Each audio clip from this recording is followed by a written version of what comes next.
Thank you so much for being with us, and don't forget, Neil Rogers is coming up next. It's 10 o'clock.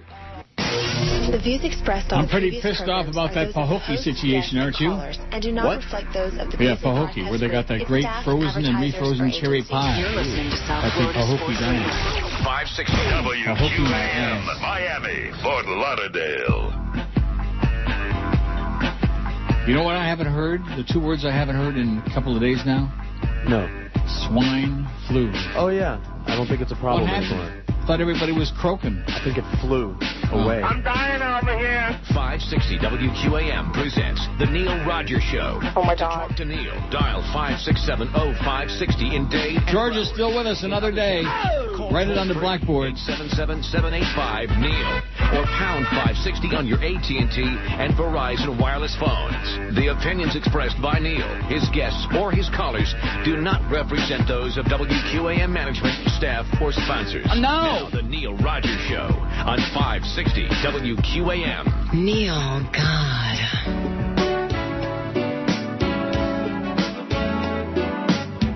Lebanese and Israelis, there's a conflict in the Middle East, and it's not very smart. It could be the start of World War III. We all know those people are insane on that part of the globe.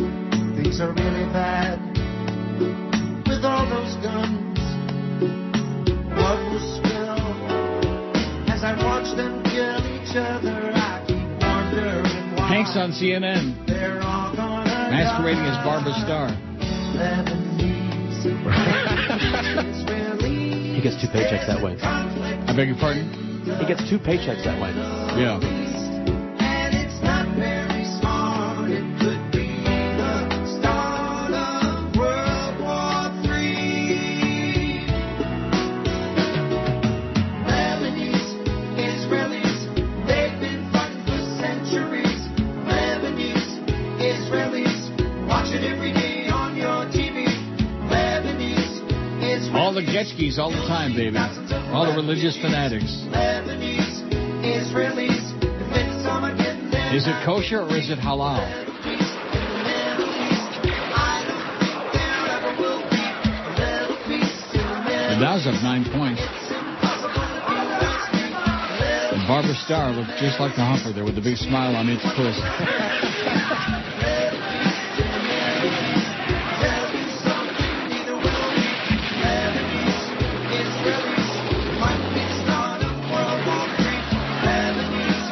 Schweinhund flu, it flew away, like you said. I guess we're not all going to croak that soon. Although you never know. 10:03 at 560 WQAM. Happy Tuesday to you. George is still with us. Oh, isn't that all just shtick, Neil? Aren't you just making that up? Tom Jicka, thank goodness, wrote that piece in the paper. Now, if Tommy Jicka writes it, you know it can't be a BS. Right. The real Tom Jicka, right? Right. And far and away, that's our most read story on our bedtime story so far. Far and away. Now, Ishma Ahmed writes, like you always say, what goes around comes around. Now, am I supposed to be able to decipher that? What does that mean? I don't know. Like you always say, what goes around comes around. Ahmed, Ishma, Ishmak, I have no idea what that means. Maybe you could be a little more explicit what you'd be talking about. What you be talking about, Ishma? Ahmed, Mohammed, Schwartz. Here's the poll result from yesterday. Boy, we got 1,012 votes. Let's hear it. Oh! 1,012 vote. Well, I sure got that thing cranked up pretty high today. How about... Oh! Wow. Get everybody awakened. Who's the next big celebrity to die? 1,012 votes. Farrah Fawcett, 421. Patrick Swayze, 205. He's got a lung problem. Now, is that a smoking thing or what? I don't know, in his case. I don't really care. I mean, you know, I don't want to sound insensitive, but I never liked Patrick Swayze in the first place. So.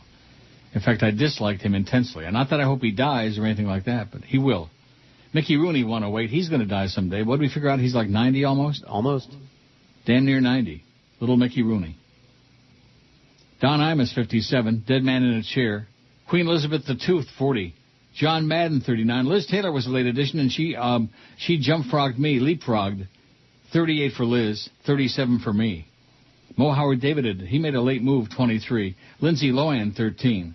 Joan Rivers, 11. Don Shula, the brainstem, 11. And Donald Trump, only 9.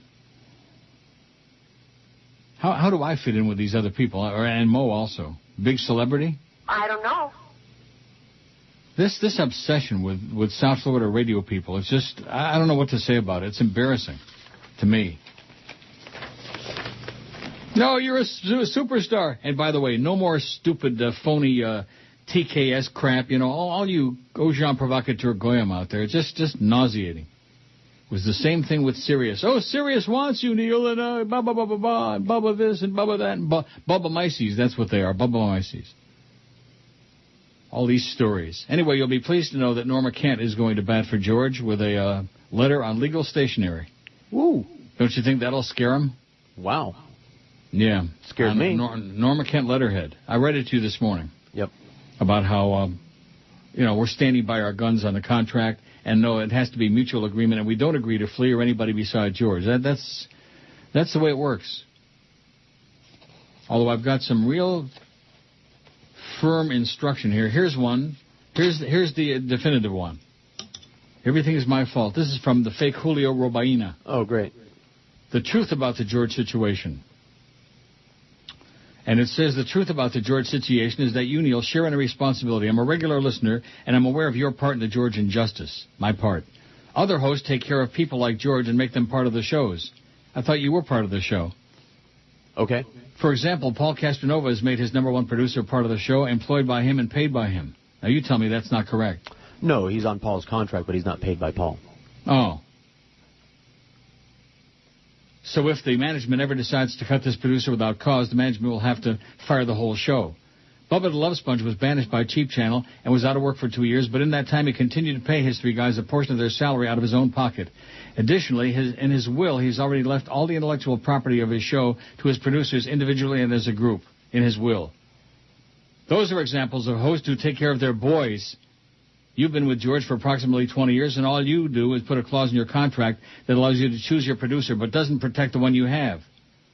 I already heard you say there's no way you're willing to pay him out of your pocket. If it would have been a year ago when I was making the really big bucks, I'd have paid the whole salary out of my pocket. But it's not.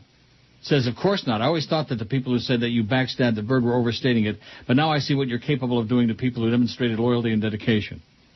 If I were George, I would leave you in a lurch right now and start looking for jobs right now. Oh, You're yeah. not going to leave me in a lurch, are you? Yeah. But he's too nice. He won't do that. It's shameful what you're doing, and if George loses his job, you'll lose me as a listener because I hold you responsible in part, Neil. Thank you for your time. Good luck, George. Are you threatening me? From the fake Julio Robaina, whose English has improved dramatically, by the way, since those embarrassing emails about harness racing in Hialeah, which turned out was not, but nevertheless. Maybe he took a class. I'm not paying George's salary. I never have, and I can't give George health benefits or any other benefits. I'm not running that kind of a company. I do have my own company, but it's a one-man company, and that's me. And as far as the bird was concerned, consider his salary, which I did not also pay that. That was charity. That's the way I look at the bird's salary. $50,000 a year to sit there and cackle and eat free food every day and just shut up. Occasionally chime in with something useful, which became less and less often. Like that. Did you say to the bird? Yeah, did you say to the bird?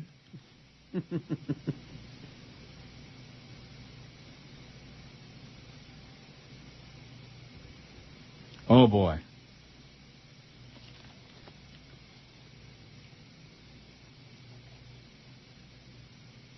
Yeah. I just have to respond to this guy. Okay. Not Paco, he's sleeping. Boy, I'm having real difficulty. Sorry. One moment, please. No problem. Oh, there he is. He's not even... That's it. Fill the breach, George.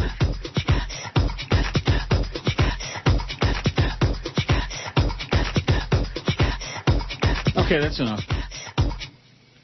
I'm through typing fast. Anyway, getting back to, let's see, here's one from John who says, Johnny B. from Boca. If we have to have an end to it, boy, I'll tell you, the stuff that these people write, it's so schlock and sloppy. But, I'll take whatever I get. If we have to have an end to the dynasty of Neil and George, then a new era has to start. Unfortunately, if you remove someone, most of the time the replacement doesn't work out, nor does the next one. How many producers did you have before George? Oh, I would say About 30, man. a whole bunch. I've listened to you for over 18 years. You are the talent on the show and keep the ratings high regardless of the hurdles management has put in your path. This is a big one. We will see who does well the first time you're ill or go on vacation. Is Flea going to do a 4-hour show on the fly? No pun intended. On the fly. You think Flea is going to fly? No pun intended. Regards, Johnny B. from Boca. Think Flea can fly? I don't know. Here's one from Jeff who says, I hate George and Flea like poison. Well, isn't that nice? Isn't that sweet? Isn't that typical bah, bah, South Florida hate? Bah. Now, here's one I think that's pretty. Now, you always have said that there's no difference between the two stations generally outside of this show? Correct. This one says, last night, both WQAM and 790 had the same ESPN radio show on from around midnight to 5 a.m. How can this be? How can that be? Are we paying money for ESPN? I mean, does it really make a difference if you put the two numbers together? They're probably still like that. In fact, in the last book, didn't they have a from 1 to 5 a.m. across the street a point? I think so. I could be wrong. I know from 10 to 11 p.m. we had a point. But that's, who cares about that? Right. Sounds like nose-picking and nitpicking to me. ESPN Radio. How about those Blackhawks? How about that young, hot Patrick Kane? Oh, baby. Oh, baby is right. Hat trick last night in the deciding game against the Canucks. I bet you were up late watching that. You know it. Well, at least half of that. You were up late? Yeah. With your head in your hands, pondering your fate. George was up late pondering his fate. Staring off into space. I don't do the head in Were the you hands really? thing. Yeah. Space cadet. Right. It's been spoken before, a space cadet. 12 minutes after 10 at 560 WQAM. The Dow's down 15 points now. That red arrow, I don't like seeing that. Boy, that gives me spilkies. No portion of this program may be reproduced without the express written permission of WQAM Basic Broadcast Group, Incorporated. Neil Young. I'm Casey Kasem. Well, isn't this nice? A birthday card from my urologist. And it reads, Dear Casey, happy 77th birthday. Please see me immediately. I want to talk about your prostate. I realize 77 is the new 55 and that you're as virile as Michael Phelps after his third bong rip. But the girls and I at the office want you to be careful so you don't bust your gland. Signed, Dr. John Feel-Me-Cough. Well, Dr. Feel-Me-Cough, I'll be in your office tomorrow. And at that moment, I'll put my glands in your hands and be careful with my parts. Yeah, 1017 at 560 WQAM. Is he still alive, by the way, Casey Kasem? I think so. Is he really? What a shame. I mean, here's one from Jimmy Syphilis, who sent this yesterday afternoon, but evidently was just over-anxious to hear it on the air, so he sent it again a second time. Jimmy Syphilis. Okay. Jimmy Syphilis at gmail.com, that is. Subject, Harvey Green. I voiced my concerns about WQM to Harvey Green with the organization. He said he would talk to the Beasleys about you and Orlando. I would not be surprised if this is the reason Joe Bell is dismantling your show. Let's wait and see what happens with the Big Zero. You guys will learn to respect your fellow broadcasters. Up your ass, Jimmy Syphilis. And from what I hear, wouldn't be the first time.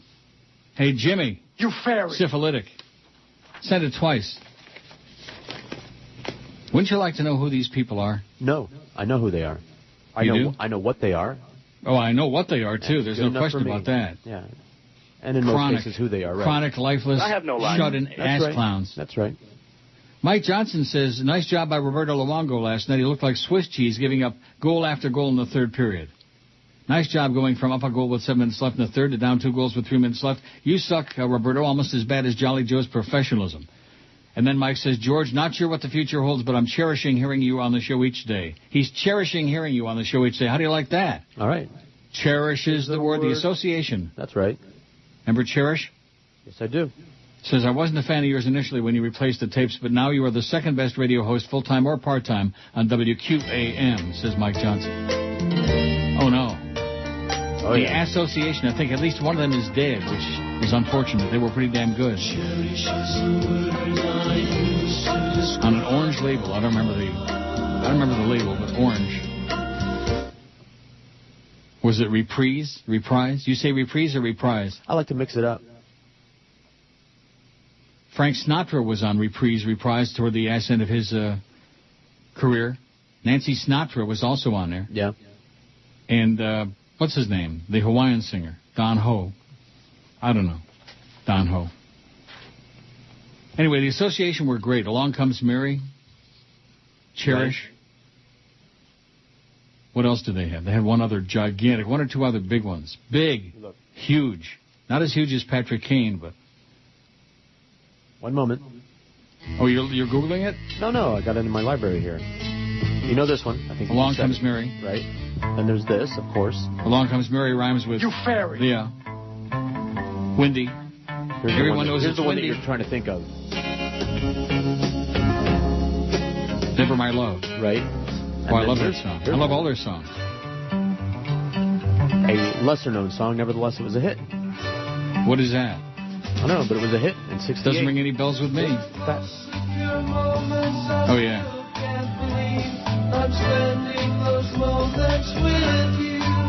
What's it called? Everything That Touches You. Oh, Everything That Douches You, yeah. Okay, I think that's it. I think we run the gamut. That was it, yeah. The association, cherish. We're going to cherish every day that George is on the show, even if it's another 4.5 years. Well, maybe some days not, you know. Right. Oh, Lenny the limo driver is back. Oh, my God. Now I know we've scraped rock bottom. Rock bottom. Oh, sorry. Rock bottom. Lenny says, Morning, Neil. I checked out the info through a reliable source and found the info to be true. He checked out the info. This guy they call Flea is sniffing for George's job. Other ex-employees of the show told George ages ago to watch out for this guy. Did anybody tell you to watch out beside me? Yes. They did? Yes. Wow. Maybe Lenny's got the inside poop. Get Jolly Joe to clean it up. Says, I like George and wish him the best of luck. Please do what you can to save his position. I'm doing everything I know short of standing on my head, which would not be good for an old fart like me. What if you got a back pillow? Pain. I got lower back pain the last couple of weeks. Since I had all that ailment, you know? Yeah. Since I was screaming. I'm dying over here. I got a pain in the, not ass, but above the ass. That's what Rush claims was his problem when he started, snorting pills. Oh, yeah? Oxys? Yeah, whatever he could get his hands on. Maybe you got some contacts. Give me a whole fistful of Oxys. Sure, I'll mail them right up pills. to you. I take enough pills, just prescription drugs, without popping other pills. No more popping. Michael Landon's son found dead at 60. I guess it runs in the family. They die. Mark Landon, actor and eldest son of Little House on the Prairie star Michael Landon, was found dead Monday at his home. He was 60. You ever hear of Mark Landon? Nope. The cause of death was not immediately known, but there was no evidence of foul play, said Sergeant David Infante of the L.A. County Sheriff's Office. Mark Landon, among Michael's 9 children, appeared in 3 movies, including Us, a CBS television movie written and directed by his father in 1991, just before he died of cancer at age 54. The film was a pilot intended to be another series for Michael Landon. It aired a few months after he died. Then it's got another. This is interesting. Wow. Recent losses in TV. Bernie Hamilton, known mostly for his role as Captain Harold Dobie on the 70s show Starsky and Hutch, died at the age of 80 due to cardiac arrest. John Costello, a character actor who played Vito's lover on the 6th season of The Sopranos, was found dead in his home from a self-inflicted gunshot wound. Sounds like suicide. Suicide. Majel Barrett Roddenberry, the widow of late Star Trek creator Gene Roddenberry, died age of 76 from leukemia. These were in December. Whole list of dead people. We specialize in dead people on this show because we work on this station. Neil Hefti, I'll be damned. Oh, that was back in October. We were on top of that. The Hollywood composer whose notable achievements include the themes from Batman and The Odd Couple died at home in L.A., 85, October 11th. Jack Nars. Oh, how did we miss that? He was the brother of Tom Kennedy, the game show host. Jack Nars, a prolific game show host in the golden age of TV. He helmed Video Village, I'll Bet, and Dotto, which was notably canceled during the quiz show scandals of the late 50s. Nars died in L.A. following a stroke. He was 85. Jack Nars. His brother, Tom Kennedy, he was host on Name That Tune. Remember Tom Kennedy? Yep. Tall, goofy guy with glasses. And Jack Norris. Edie Adams died October 15. The stage and TV star married to Ernie Kovacs. Succumbed to cancer and pneumonia at a hospital in L.A. Michael Crichton, November 4. Remember I called him Michael Crichton. Yeah, that's all right. The best-selling author of Jurassic Park, The Andromeda Strain. Well, I'm dumb. You know, look who I work for. Crichton also tapped into his medical background to create the TV smash ER, lost his battle of cancer at 66. And Paul Benedict, who played Harry Bentley, the English neighbor to George Jefferson, played by Sherman Hemsley, on the sitcom The Jeffersons, was found dead on Martha's Vineyard at age 70, December 1. Harry Bentley. Remember Mr. Bentley? Yep. Well, if that wasn't a great show, I don't know what Tom Jicka had against it. I guess he thought it was like, stereotype racial thing. The Jeffersons was great, and the theme song was fabulous, even though you hated it. Didn't you also hate that one? No, I like the Jeffersons theme song. I thought you hated Good Times and the Jeffersons. Right. I hated Good Times. The show and the theme song. Esther, yeah, I hated that show, too. That was, what was his name, J.J.? Jimmy J.J. Walker. Walker. Oh, yeah. He was just annoying. Yep. And what was it he always said? Dynamite! Dynamite. That was it. That was a medley of his material. Yep. Dynamite. That was a medley of his smash. He got funnier way after that show. I saw a stand-up thing when he was old already. Actually very funny. And he didn't do the dynamite. He didn't, he wasn't silly or goofy. What about Gary Coleman? What about him? The midget. What about him? Little black midget. There aren't too many black midgets. You notice that? No, I haven't noticed that. Well, name me another one beside Gary Coleman, another black midget. Well, I can't name you any. Neither can I. Any midgets at all? That was my point. How many midgets can you name? See, one thing about you, midgets, there was, what was his name, Johnny Paleo, the Harmonicats? Billy Barty. Billy Barty, that's a good one. Dow's down 8 points, by the way. Oh, Tom Jicka. Dave Lamont was on this morning defending his title of Mr. Karaoke and beat Ralphie May. Who cares, fake Tom Jicka? I see Paul, and it's not enough that they got their 8-2 share and they kicked ass in the book. That's not enough. They still want to continue siphoning from this show. Here's one that says, Neil, I think you're overlooking the person who will be most affected should fat-ass Joe Bell terminate George. That would be George's wife, who may have to get a job after all this time. A real tragedy created by that turd, T-I-R-D, turd Joe Bell. Oh, Jimmy Syphilis is back. I caught my producer Manny twittering about you. I told him if he was such a fan of yours, he should apply to be your producer. He's been warned in the past about his loyalties to the station. He's banned from listening to your show. I will not have a mole on my show, says the fake Jimmy Syphilis. How do you like that? And this guy, Chris, keeps giving me Jolly Joe's phone number. I know Jolly Joe's phone number, and I'm not giving it out on the air. You jackass. You ass clown. Oh, Neil! You're listening to Neil Rogers. Well, here we go again. Yank it, baby!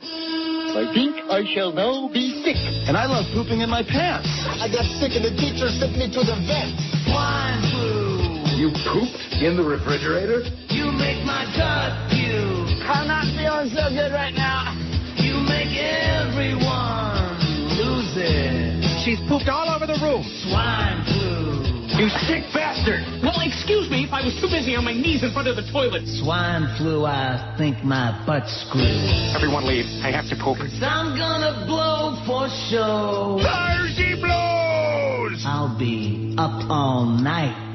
There is vomit and dookie everywhere. I'm all poo. I gotta poop. Swine flu. Holy poop on a stick. You make my gut puke. Yeah, you threw up on my gram. You make everyone lose it. Makes me want to puke. Swine flu. Guess what? I got a fever, and the only prescription is more cowbell. 10:32. More what? Cowbell. And what does that mean? Well, you know what a cowbell is, right? Yeah. More is better. Blackie says, in fact, I had two. Carney pointed out that Webster is a black midget. Emmanuel Lewis. There you go. Right. Blackie says, I'm glad you enjoyed my last email about the loss of TV stars. There was another African-American midget, the kid that played Webster. Emmanuel Lewis was his name. You remember that show? Alex Karras played the father. He's also dead, Alex Karras. Former Detroit Lions player and former Monday Night Football announcer. Another ex-jock, another part of the jockocracy. Alex Karras. Was he a great announcer or what? No. He was lame. Not as lame as Frank Gifford, but then not too many were. The Giffer. Scott in Pinellas Park says the association were on Warner Brothers at that time. WB's 45s had an orange label. Well, I'll be damned. One reason why Sinatra was on Reprise, he owned the label. Same reason why Nancy Sinatra was on it as well. These boots are made for what? Down, down, down, down. Remember that? Could she sing or what? No. Could she belt out an ounce of sound? Nancy Sinatra? And then there was always Frank Sinatra Jr. Remember him? Remember he got kidnapped? Yeah. Down, down, down, down, down. Down, sour. Yeah. Don't be a sour puss. Nancy Sinatra. You keep saying you got something for me. You know, I never had a follow-up email on my... Of course, I don't get anything on MySpace anyway. But I never had a follow-up from Ricky Tiki Shaw. No. Who was giving me lessons about how to do a talk show there back in March, whenever the hell he sent me that. Astonishing. To me, it was astonishing.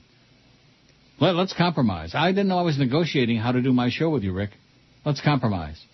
Few calls, few emails. No calls. How many months since I've taken a call on the show, other than Dave Johnson, who we'll be talking to Friday again in anticipation of the Freakness?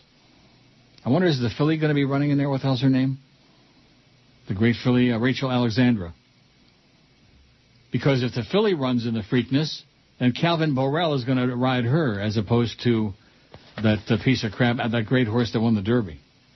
That circled the field on the rail, as Bob Savage would say. But he's dead too, Bobby Savage. So many dead people, you know what? Yep. As you go through life, that's one of the things that happens is, although I guess it's not a bad thing from your perspective, you're still alive and all those other people are dead. But nevertheless, don't make light of people's death. Bob Savage, little Bobby. He came up to your knee. He was a midget. I don't know if you'd call him a midget.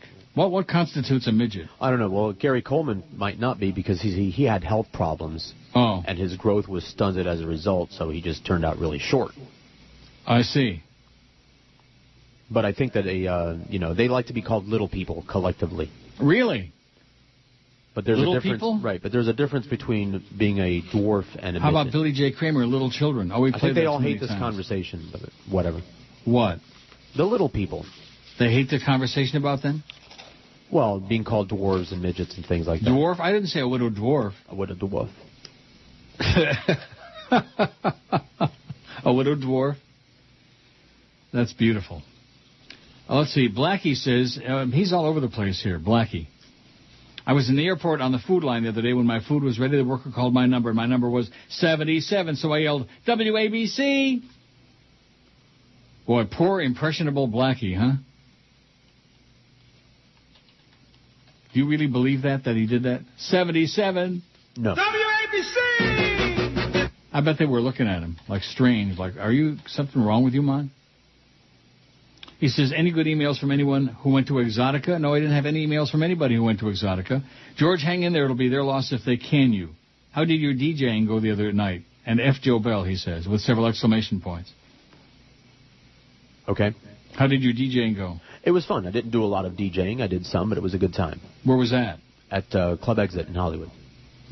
For a rave-esque kind of a party thing.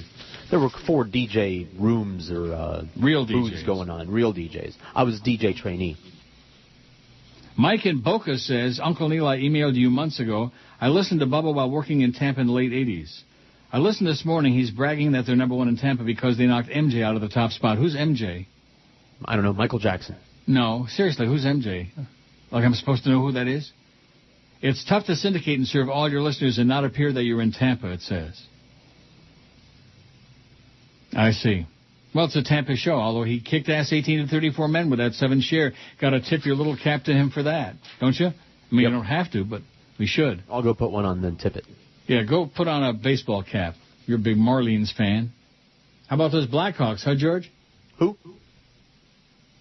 Chicago Blackhawks beat the Vancouver Canucks 4-2. Won 7-5 last night. A hat trick by the hot, sizzling Patrick Kane, number 88. He's great. And I want a date.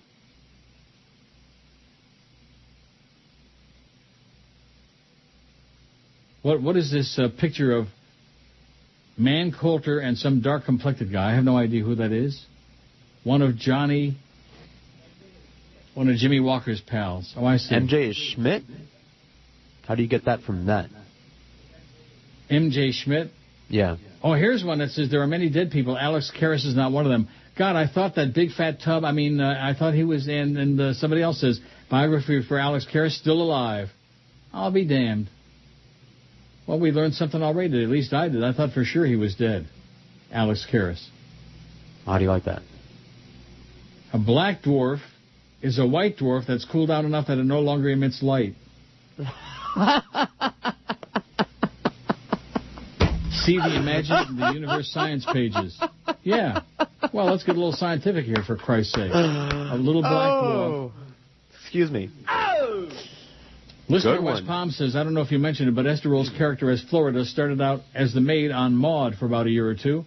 Then I think Maude had some English maid, ? I don't know. I didn't watch Maude. I couldn't stand her. She died. B. Arthur just croaked. Right. The Rolls are a very large family who live all over South Florida. They originally come from the Bahamas, Mon. Oh, my God. The Rolls come from the Bahamas.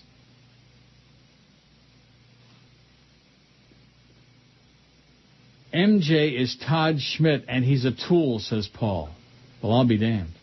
Yeah, that's where the big battle is, isn't it? That we're always hearing between Bubba and Todd the Schmidtmeister? Yeah. Sounds very parochial and of no interest to us. Certainly not to me. I don't really care. He's 73 and turns 74 on July 15th, Alex Karras. Who cares? I'm so sorry I mentioned his name. Big, fat ex-jock. So many ex-jocks in so little time, you know what? And most of them on the air. He was on Monday Night Football, Alex Karras. I'm sure you caught that. Every Monday. So was Rush for about 2 minutes. Mm-hmm. How'd that work out? Well, I'll tell you one thing. Oh, Johnny Dark. Whoa. Here's one that says, Neil and George. Neil, a few days ago, an emailer asked you about the James Crystal radio group, and before you could respond, Social Security called. By the way, let me say it again. That was my mistake. Social Security had sent a check in there on time, and my bad. And I called them back and left a long, tearful message. How can you have 50,000 watts of power, no ratings? What does WFTL stand for? Fascist talk leader? Joyce Kaufman, WTFI? Looks like when Joe Bell finally gets you and George out, I won't be listening to radio anymore. Love the show, says Ron from Boca. We're not going anywhere, Ron. We're staying. Oh, I see. Scott in Pinellas Park says Schmidt does the MJ show on WFLZ in the mornings, then does his Lardass Jr. show in the afternoons from a different studio in the Gandy Boulevard dungeon. I'll be damned. How do you like that? You think you got source. How do you like to have to do 2 shows a day to survive? Better than doing Johnny Dark says, although I have compassion for George and his family, I can't help but feel this is an act of karma for what you and George did to the bird. Glenn was the best producer you ever had, and you stabbed him in the back. Not only that, but when I came in as a friend to have lunch with you in the studio, you stabbed me in the back. You acted like I was a fan off the street. I've been doing radio for as long as George has been alive. Do you forget I did middays at the great WNBC from 1977 to 84 following Don Imus? Shame on you, says Johnny Dork. Well, shame on you, Johnny. Oh, Neil. Neil? God? I'm looking for the pot. Oh, yeah. Well, it's kind of a funny story. I was invited over here for this big secret international pot smoking competition. We all came out to get stoned for a wake and baking good time. 420 lasts a short while, so hurry and get high. Take out your marijuana and pass the joints around. It makes you stupid, but it's lots of fun. Oh, how fun. And medical anyhow. Smoke marijuana. All right. Higher than a kite. Say that again, I'm high. Smoke marijuana. I just told the government I had glaucoma so I could get medicinal marijuana. Yeah! It's just these guys nipping suds and whatever the heck it is, and the people that call in, they're just like them, like that they were on the, the weeds, and they're high, and they're, I mean, it's terrible. Yeah. For years that I've been listening to 610. And now this. And this here. And this here. 1047, I wonder if she's dead yet, whoever the hell she was. Nasty old bitch. Oh, probably. Hateful old sow. That's one thing. A lot of the hateful old bastards that called over the years, they're pushing up daffodils. Where did that expression come from? Pushing up daisies. Oh, that should be obvious. Well, I mean, you're in the ground, but why are you how about pushing up hydrangeas? I guess somebody liked the sound of daisies. As in drive and miss? Right. Here's one from Alejandro, the fake Alejandro. I know you're loyal to a fault, but it really is time for George to go. I've been listening to your show since the days of the Bird, and when George took over, I had high hopes for an exciting change of pace. However, George has been a drag on the show since day one, and I'll be glad when he goes. He's a nattering nabob of negativity who adds nothing. Quit being a nattering nabob of negativity. Are you a nattering nabob of negativity? Yeah. He's never been anywhere or done anything yet. He acts as though he's qualified to offer an opinion on things he knows nothing about. He talks about suits, yet he is the biggest suit I've ever heard. I mean, Christ, the guy goes roller skating at 40-something. Pathetic. I've tried to listen to him when he does the show while you're out. Have you ever tried to listen to that? Some guys have talent for radio, but George ain't one of them. This is definitely from Joe Bell. When you work with Flea or Curtis or even Fat Chris, it's far more entertaining when it doesn't seem as though you have to pull them through the show like it seems with George. Yeah, I'm tired of pulling you through the show. I understand. Like a dead weight. Whereas those other guys seem to be having fun. George brings the show down. I can't wait for him to be gone. I can't stand the way Joe Bell and Joyce have put a muzzle on you, but Bell's decision to sack this guy is a good one. Good riddance. Hey, George, a tip for your next career. Enunciate clearly when you ask paper or plastic. The fake Alejandro Sosa. Well, screw you, Alejandro. Picking on my buddy George, you bastard. You bastardo. But quit being a nattering nabob of negativity. Yeah, all right. Whatever the hell that is. It's something that came up on the show years ago. He's quoted somebody really? else. Yeah. You got an email from somebody. I think they were calling you that. Said you were a nattering nabob of negativity? I think they were calling you that, and we ran with it for a while because it was funny. Oh, a long time ago. Yeah. It's not funny now. Oh, George over there on the West Coast or wherever you are, George Streepy, you're a little creepy. Sends me a long thing about the lawsuit between MJ, Todd Schnitt, and Bubba. I don't know about you, but I'm very tired of the whole Bubba thing. You know, I never heard him. I don't know him, and he got a 7 share. Congratulations, and he kisses my ass on the air and is trying to siphon off my audience very transparently. That's fine. Go ahead. Doesn't come up in my life. No, that's right. That's a good way to put it. He doesn't. He has nothing to do with my existence. But if you want to try to siphon off this audience, go ahead. By kissing my ass, go ahead. Go right ahead. I'm the greatest talent in the radio business in America. I would agree with that. Of course, nobody knows about me because I got an agent who's like a knucklehead. Knucklehead Kent. She's a knuckle mistress. Joe O'Grady says, subject black midgets. Dude from Friday, forget his name. Friday, is that a show, a movie? What is that? I think it's a movie, but I don't remember the midget. Friday with a black midget? He's a midget. That's what my grandma used to say, midget. M-I-J-I-K, midget. Just like Mickey Mendel. Mickey Midget? No, Mickey Mendel. She was sure that Mickey Mantle was Mickey Mendel and he was Jewish. She could make anybody Jewish just by changing the name around a little bit. Like from Udalevich to Solomon. Just change the name around a little bit, makes you Jewish. Jerry says, subject George, clearly threats at George are really aimed at you. Management, tired of you ripping them but unable to fire you, knows that firing George would annoy you. I think Joe Bell wants you to leave so he could do 10 to 2. Yeah, good luck to him. What time is his show on? He wouldn't know where to find the mic switch. Although I could tell him where to look for it. Rectum. Yeah. Isn't that something about most of the people in management came from sales? Not from programming, but from sales. It's not funny. Tragic. Yeah. That's one of the great tragedies of this business. Most of the general managers in radio come from a sales background, not from a programming background. That's why they're experts. Yeah, that makes them an expert. Everybody's an expert. Like my cab guy says, everybody's a big expert. Oh, by the way, they were blocking the University Avenue again last night, the Sri Lankans. I'm tired of their crap. Everybody in this city is tired of their crap. Everybody in the world is tired of it. If you want to solve what the problems are in Sri Lanka and all the people getting slaughtered over there, go back there, you terrorists. The Dow's down 9.5 points. I mean, what kind? I mean, I know this is a very tolerant city, but tolerant to a fault. You let people go out and block off the damn Gardner Expressway in both directions, so that people that are trying to get home or go downtown or whatever they're trying to do are like stuck.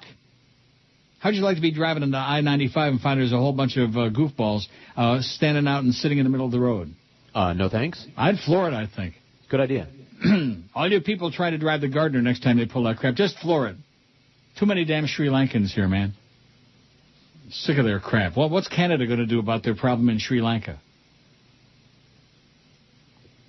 I'll tell you one thing. They wouldn't put up with this down there for 2 seconds. They'd get the SWAT team out there. They'd get the brown shirts. They'd round them all up and put them in a camp. They'd have another tent city down there in Homestead. Remember Tent City? Yeah. Pretty tense. How's Clarence doing, by the way? You seen that clown? And where's my bonus check? I don't have any word that my bonus check's arrived yet. You want me to answer any one of those questions? Yeah, whatever you want. Clarence is doing fine. What? Go ahead. Clarence is doing fine? As far as I know. He's here. Since when? He's here today. When did that start? He's there today? Yeah. Boy, talk about how many days I missed sick the last few months. My God. Here's a guy. Is he ever there? Every time the Canes go out there and swat, they have batting practice, he takes the day off. Oh, Clarence won't be in today. The Canes are taking a shower. The Canes are probably taking a shower with him. I wonder if his wife knows that he just married, that he takes showers naked with the ball players. Do you think she knows that? Probably. Mike says, I love your show, but I really think Waxy's got some competition for you now. Oh, yeah. They're now syndicating ESPN Sports Talk show host The Herd. The host is pretty good and has a following. Yeah, Mike Cowpile, or whatever his name is, Clem Cadiddlehopper. Yeah, now they got some stiff competition, underlined stiff. Mike Swanson, who obviously is making TV dinners across the street. They got some real competition. Basically, they've thrown in the towel. They've given up on midday. They won't put a paid person in there. When you put a syndicated piece of turd like Clem Cowpile on, you know you've given up. Yep. And if I was them, I'd give up too. After what, 3 years now? 2.5, 3 years or whatever they've been on, force feeding shares down the pipe. Oh. All they got is the bastard, and his number is dwindling rapidly anyway. Dwindling. Sweet dwindling. I told you I heard him for about 5 or 10 minutes last time I was down there, and I just... Juvenile and sophomoric is an understatement. It's a compliment. My good friend Ken up the road in Etobicoke says I would recommend spinal decompression as treatment for lower back pain. Now, I kind of enjoy my lower back pain. It only hurts when I stand up. Yeah, it's one of those things, when it goes away, you miss it. Spinal decompression. This is done by a physiotherapist over a short period of time is really effective. A machine like a bed where you lie on your back, the top part of your lower body and the lower part are strapped. Mm-hmm. And the bed opens, taking pressure off your spine, kind of like in The Hitcher. Yeah, they stretch you. It would have been shorter to say they stretch you like putting you on a rack. Although I've heard good things from people that have the back pain. Spinal decompression. He says my treatment lasted 20 minutes per session. Well, thanks, Ken. They stretch you out. I think I'll do a psychological healing myself rather than go through it. That doesn't sound too good. Lower back. I had this back a few years ago down there. Remember, I was going to the chiropractors and they were smearing my back and whatever. Implantation. Remember that? Right. Do you? Yep. I'll be damned. Well, here's a poll. The 10 reasons I've listened to your show for years and years. Okay, great. The black midget in the movie Friday is the same one in Bad Santa. Well, that's great, but I don't know who it is. Maybe you can Google it. Oh, I didn't see Bad Santa either. You what? I didn't see Bad Santa either. Oh, me neither. Oh, Paul Castronova writes, and I'm sure it's the real one, by the way. It's got all the stuff there with their numbers and their emails and their, a link. Bubba's only number is 18 to 34. He's full of it. Listening to George last week, he said he taught at the Connecticut School of Broadcasting. Insert joke here. What does that mean? You taught at the Connecticut School of Broadcasting? Yeah. When was that? Years ago. Must have been behind my back. I don't remember that. I told you about it. You just didn't listen or forgot about it. Yeah. Now, did you have to get drunk to teach? Was that part of the thing? You didn't have to, but it was encouraged. Paul Castronova from the Paul and Ancient Ron Show. Have a hectic day. Yeah. Good luck to you, Paulie. They kicked some big ass in his last book. I mean, I hate to say it. I hate to be the bearer of bad news, but they kicked some big, smelly, unoriginal ass. This is the Neil Rogers Show. Rock solid. This is your brain. Any questions?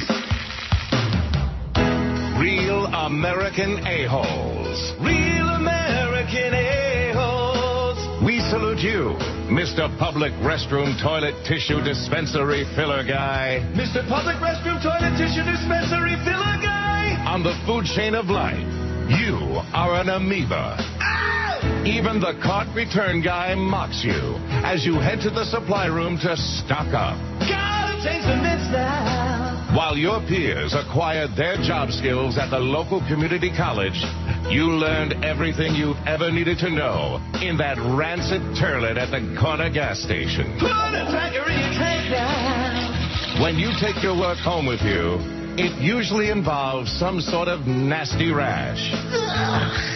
You don't get tipped, but there's a certain satisfaction to coming to the rescue of an IBS sufferer on Taco Day. Ay, caramba. So we salute you, Mr. Public Restroom Toilet Tissue Dispensary Filler Guy, your plunger, your lanyard, and your calluses. You are a real American a-hole. Absolutely. 11:03 at 560 WQAM. Happy Tuesday to you. You know, I haven't even given the poll, and it's already the second hour of the show. Well, then. That's your fault. I know. Quit being a nattering nabob of negativity. Right, and dead weight or whatever else. Schedule is this. Orlando 2 to 4. Mad Dog is at Shula's today 4 to 7. And then after that, everybody goes away. Dolphin tonight 7 to 8 with the Wooden Kimba Boat Camper. And 8 to 11, DA with his numbers. Then ESPN Radio, which I guess, I don't know, are we simulcasting with Across the Street? Or is that true, or is that somebody make that up? Why not? We practically are anyway. You're bad. How about those Blackhawks, huh? Oh! How about Jonathan Tabes and Patrick Kane? Oh, baby, Patrick Kane. I'd take a shower with him any day. I bet he can run real fast, though, you know. Here's the poll. The biggest burden I'm dealing with right now is worrying about George losing his job is winning this poll 46. How do you like that? That's what I voted for. Did you vote? I worried about losing my own. My job stability, 45. Yeah, that's the one I voted for. Oh, well, same thing in your case. I'm not worried about anything, 35. Oh, brother. My health, 34. I can't pay my bills, 33. My relationship status, 32. Trying to find a job, 29. How the Dolphins are going to do this year, 15. Oh, brother. No health insurance, 13. Paying for my kids' college tuition, 8. My car doesn't run, 3. I'm losing my home, 2. 2 people in the audience are losing their home. I think George will be right over and take care of the mortgage payments. Right. Get you all up to snuff, right? I got it right here. This whole business is so ugly and so unnecessary and so grotesque, and, of course, as usual, being handled so poorly. And the only reason they're doing it this way is because they can't just directly come in and say, George, you're fired, because they know it violates the terms of my contract. Right. They would love, I'm sure, to come in there and say, hey, here's Flea. They're trying to inflict the flea on me. And nothing personal. I like him just fine. I think he's full of crap. How could they be planning on giving him your job and they haven't talked to him about it, find out how much money he wants to do it and so on? I don't want to call him a liar, but I think he's full of crap. He's too tight with Jolly Joe for them to do it that way. Why would they have to do it that way? I don't know. Wouldn't you think they would run it by him before they would just say, well, you know, we want to put a flea in there. He's a lot better on the air than that damn nattering nabob of negativity, George.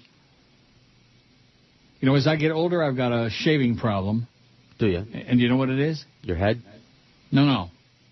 The corners of my upper lip. Okay. And it's annoying. Because once you realize that you haven't completely eliminated all the hair from those spots, then you start tonguing it. Right. You know what I mean? Yep. And you realize it's still there. Then I got to take a break and run in the other room and get my razor and just, you know. Now you got me doing it. What? Tonguing it. And what? Have you ever had that problem in the corners of your upper lip? Just this morning. Seriously? Seriously. Oh, I thought this was a poll from Barry in Coral Springs, but it's not. It's just his top 10 list. The 10 reasons I've listened to your show for years and years. Number 1, it's free. Number 2, it's very, very funny and clever. 3, your sponsors are good and I've supported many. Thank you, Barry. 4, you're fair and balanced. 5, you're gay, George is not. 6, you're a Jew, he's a goy. 7, you're rich, George is poorish. 8, you're a bit heavy, George is slim. 9, you know Yiddish, George knows Spanish. And 10, when I turn up the volume, my wife leaves the room, thank God. Well, screw her. Well, or not, as the case may be, Barry. I'm going to go in the other room right now and shave, trim my upper lip. Well, it's annoying. I can't stop. You know. Oh boy, it's not bad. It's just that there's a little schmutz there. You know. Go ahead. Feel better? Remember Leo the Lip? He's dead. Alex Karras may still be alive, but Leo DeRocher is long since dead. Who was he married to? Leo DeRocher, some actress. For crying out loud. Somebody Leo will call. the Lip. Who? Somebody will call and tell you. Yes, no, somebody will email. Don't give me that somebody will call and tell me crap. The calls are, if you have any idea how many years this has added to my life, getting rid of those phone calls. Nan says, can we just leave, and see, this is what cracks me up. Like, I've got some control over it. Can we just leave your show the great way it is? Yeah, that would be fine, Nan. You and George have become a team after all these years. George has come a long way, and Neil, you're the best. You always put a smile on my face. Then she's got like a little smiley face. I love you guys, says Nan. Well, thanks, Nan. And I hope we can just leave the show the way it is. They've already deballed it enough, more than enough. The Dow's up 86 cents. Here's one that says, pack George a Cuban sandwich and send him far away. That's bad. I haven't made my bacon yet this morning. During this next break, I'm going to go making bacon. Okay. That's your fault. I know. It says, the facts are that George has no talent, has been riding your back for close to 20 years now. He's one-dimensional. Talks about the same crap every time, drugs and his sex fantasies. I bet you don't talk about Patrick Kane. That's my sex fantasy. Who? Go Hawks, go, baby. God, is he beautiful. Pretty boy. Without your support and friendship, and he probably would be working at Taco Bell at Burger King. You wouldn't be working at Taco Bell, would you? Maybe. Taco smell? Oh, and guess what restaurant has gotten spanked for using more salt than any other restaurant chain? And they were talking about how much salt that they put in their food. Red Lobster. Just a disgusting, nauseating amount. Alrighty then. Anyway, it says, you have been his lifesaver. And like a 20-year-old kid that won't leave his parents' home because he can't make it on his own in the real world, now it's time for George to leave the nest. His easy money days are over. Bring on Flea and let's see how much better your ratings will get. Don't go away mad, George. Just go away. Maybe you can do a show with Mo, Howard, David, and Geldy. This is definitely from Joe Bell. Pack George a Cuban sandwich and send him far away. Your good friend, Joe Bell. See, Norma thinks that you've done something to piss them off and that it's personal and they hate you like poison now. Yeah, that could very well be. Well, what would that have been? Talk about how all their decisions suck on the air. Fly in the face of their programming illogic. Well, we all know that. Continue to prove how backwards their programming principles are. Things like that. I don't know. Mm-hmm. Just guessing. No, it would have to be something more devastating than that, I would think. Well, I mean, that's just, that's something everybody knows. Right. They're a proven commodity of failure. How's that Kinney and Blow morning show doing? They still blowing? Oh, it's great. The answer, my friend, is blowing in the wind. The Kinney and Blow morning show. They're doing it. The Dow's down 2.5 points. It's not doing much today. 3,000 acres are burning in Florida and Martin County.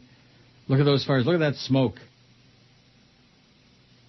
And look at the number of emails pouring in here. Here's one that says, do you really think Joe Bell would pay Flea extra money to produce your show? I don't know. I don't know if Flea would do it for free. I know Flea is a flunky. But I don't know. You think he would do it for free? I don't. No. But I don't know.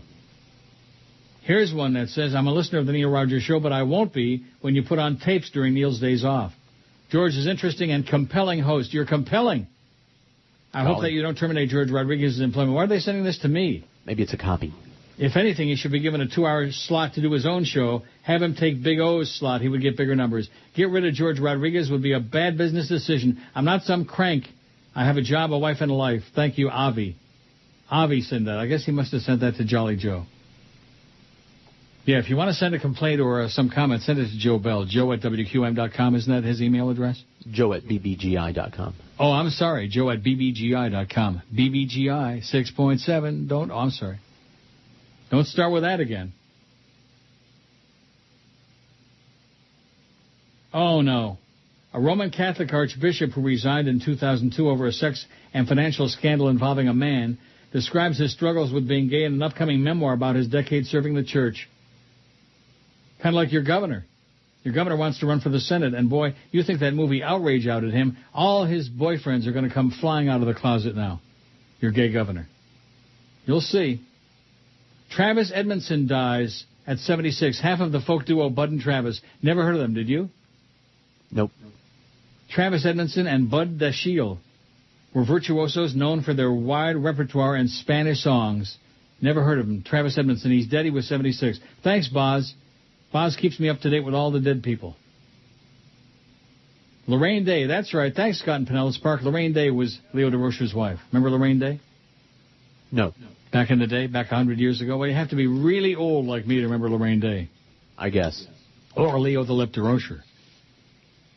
God. Tonight, Showbiz Tonight investigates Susan Boyle. The Boyle backlash, why there's growing outrage over her makeover. Tonight, everybody is buzzing about her new look.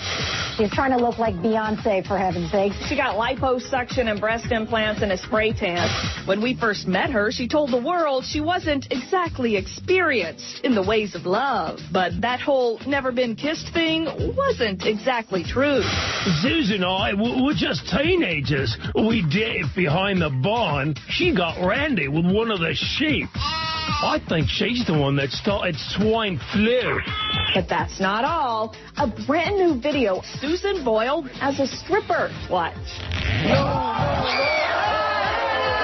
This is Showbiz Tonight on HLN. Oh, she's got a big unit, huh, Susan Boyle? Wouldn't surprise me in the least bit. A big Boyle. One thing that's really good about her, and that is we don't hear about her anymore. Thank God.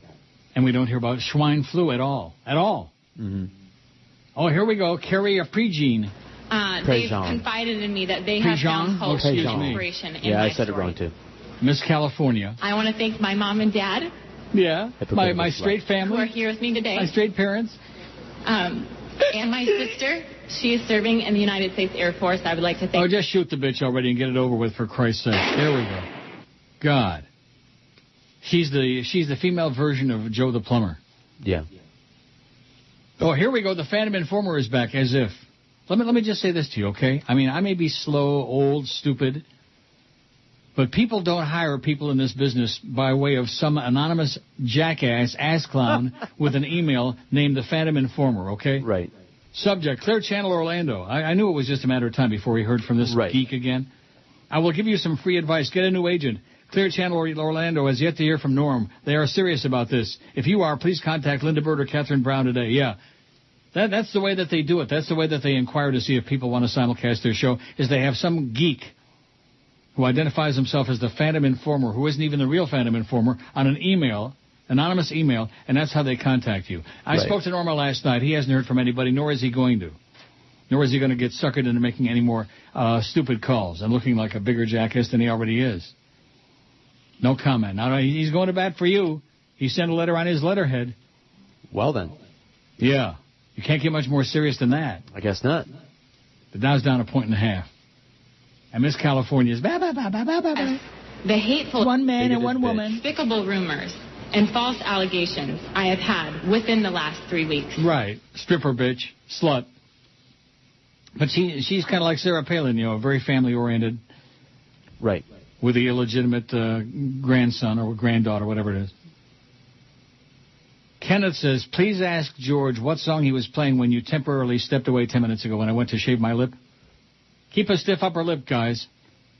What song were you playing? All Night by All Night, Don't Stop, in parentheses, by Janet. By what? Janet. Janet? Janet. Does Janet have a last name or just by Janet? That's it, Janet. I see. Janet?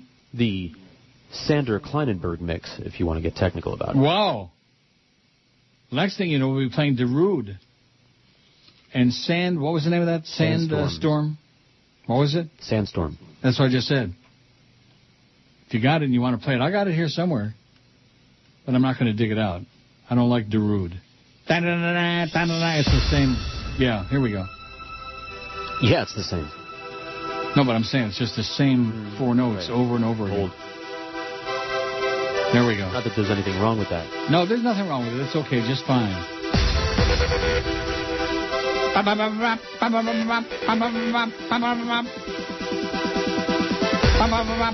Building. Yeah, what? I said it's building now. Oh, yeah. Get ready to jump. Boing, boing.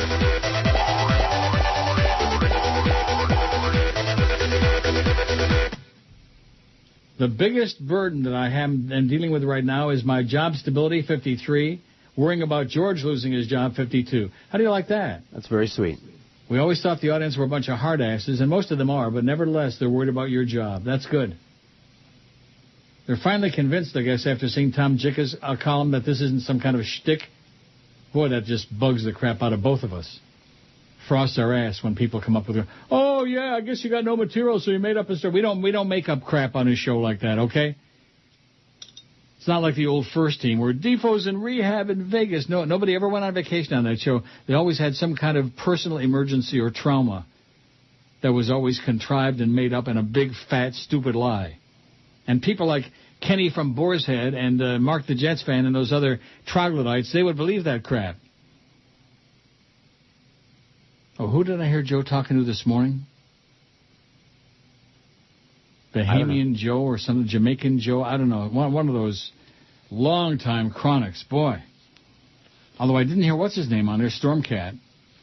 Thank God. If I ever hear Stormy again, I'm going to kill somebody. Chickasha, Oklahoma. Sounds like a really neat place. Almost as exciting as Pahokee.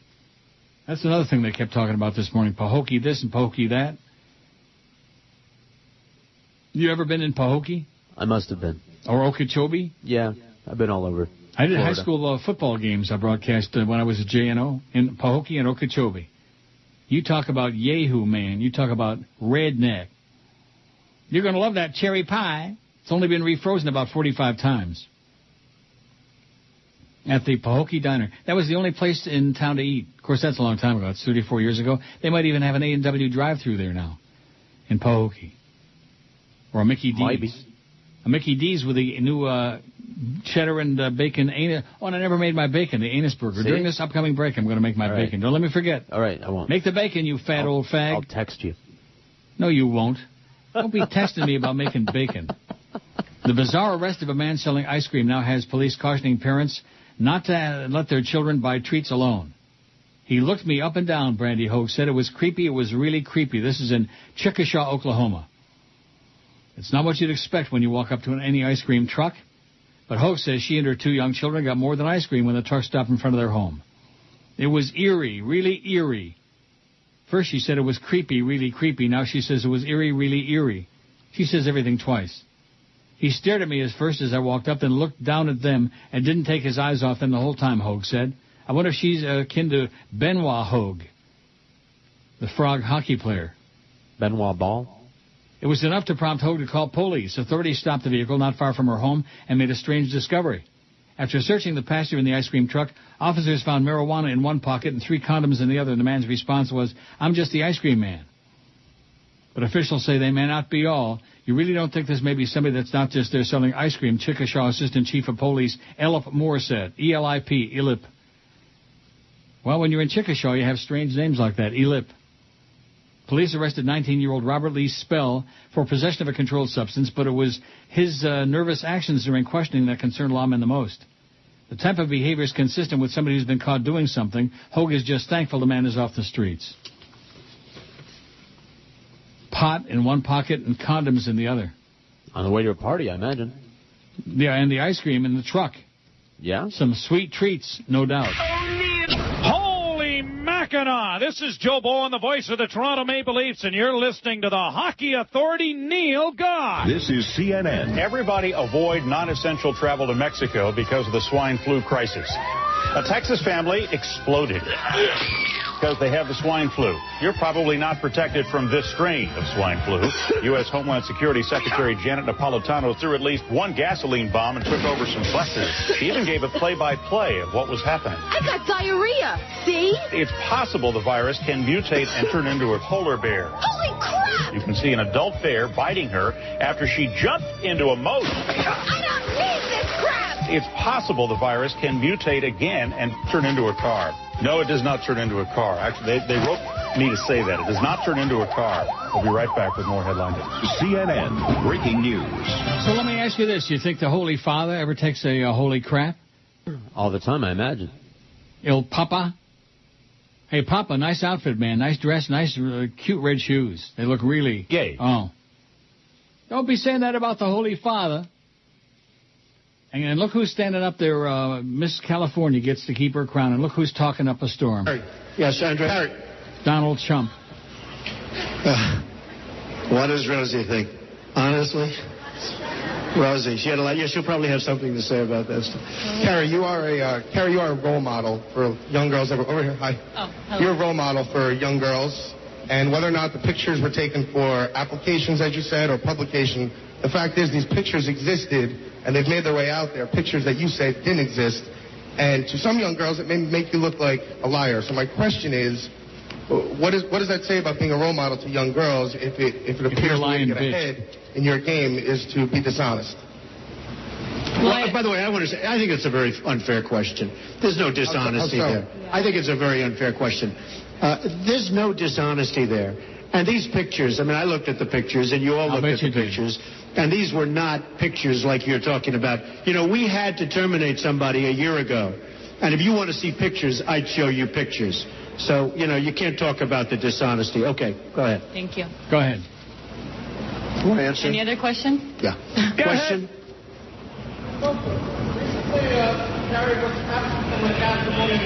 What? Don't you love these? Yeah. Where somebody's shouting from way at the back of there from another room. You know, one of the things that happened upstairs in Mr. Trump's office is that we actually got to sit down face to face and we got to talk, and she got to vent and I got to vent, and I think something very positive has come out of it. Right now, who cares? Who gives a crap? Miss California keeps her crown. The only reason you care is because you want to go down. Okay. With or without the crown. I don't like her. I've been talking. You don't about like her? Miss California? Yeah. She's a bigoted bitch. Well, I'm not talking about that. I'm talking about, you know. Oh, yeah, I'd do her once. But it'd be Here's one that says, from some moron, Uncle Neil, get some material. Who cares about George? Let's talk about Padre Alberto poking the correct hole. Doy, says HB. Doy. Yeah, anybody that writes Doy. D-O-E-I. Can't even spell Doy, much less say it. Moron. Get some material, Neil. The Dow's down 10 points. There's some material. Keith says, over the last few weeks it's become obvious that Jolly Joe is more full of Joyce than Joyce. Messing around with the highest-rated show they have clearly shows a total lack of management skill. May a swarm of bull weevils graze on his sphincter. And here's a photo just jammed up really large, enlarged photo, of a bull weevil. You ever see a bull weevil? No. Should enlarged by about 1,000 times. Boy, they're nasty-looking things. Remember those pictures of the, not gnats, what were they? I think they were fleas. Mites. Oh, mites. Remember those? Yep. Disgusting and grotesque. Enough to make you lose your appetite. Right near lunchtime, too. By the way, it's Tuesday. We don't have no restaurant deal this week either. If you're waiting breathlessly for that, we don't got one this week. Sorry, Duff. Taker. Remember our friend Taker Park? Yes. Subject, rotten day. Good morning, Neil. I had a miserable day yesterday that was capped off with hearing the possibility that George was going to be fired. Jolly Joe Bell is a douchebox. If I ever meet him, I'll kick him right in the jimmies. Have a nice day. Taker. Taker or leave her? Thanks, Taker. She's always there, you know? Yep. Out there in California somewhere? Yes, she is. She's a sweetheart. She's always there.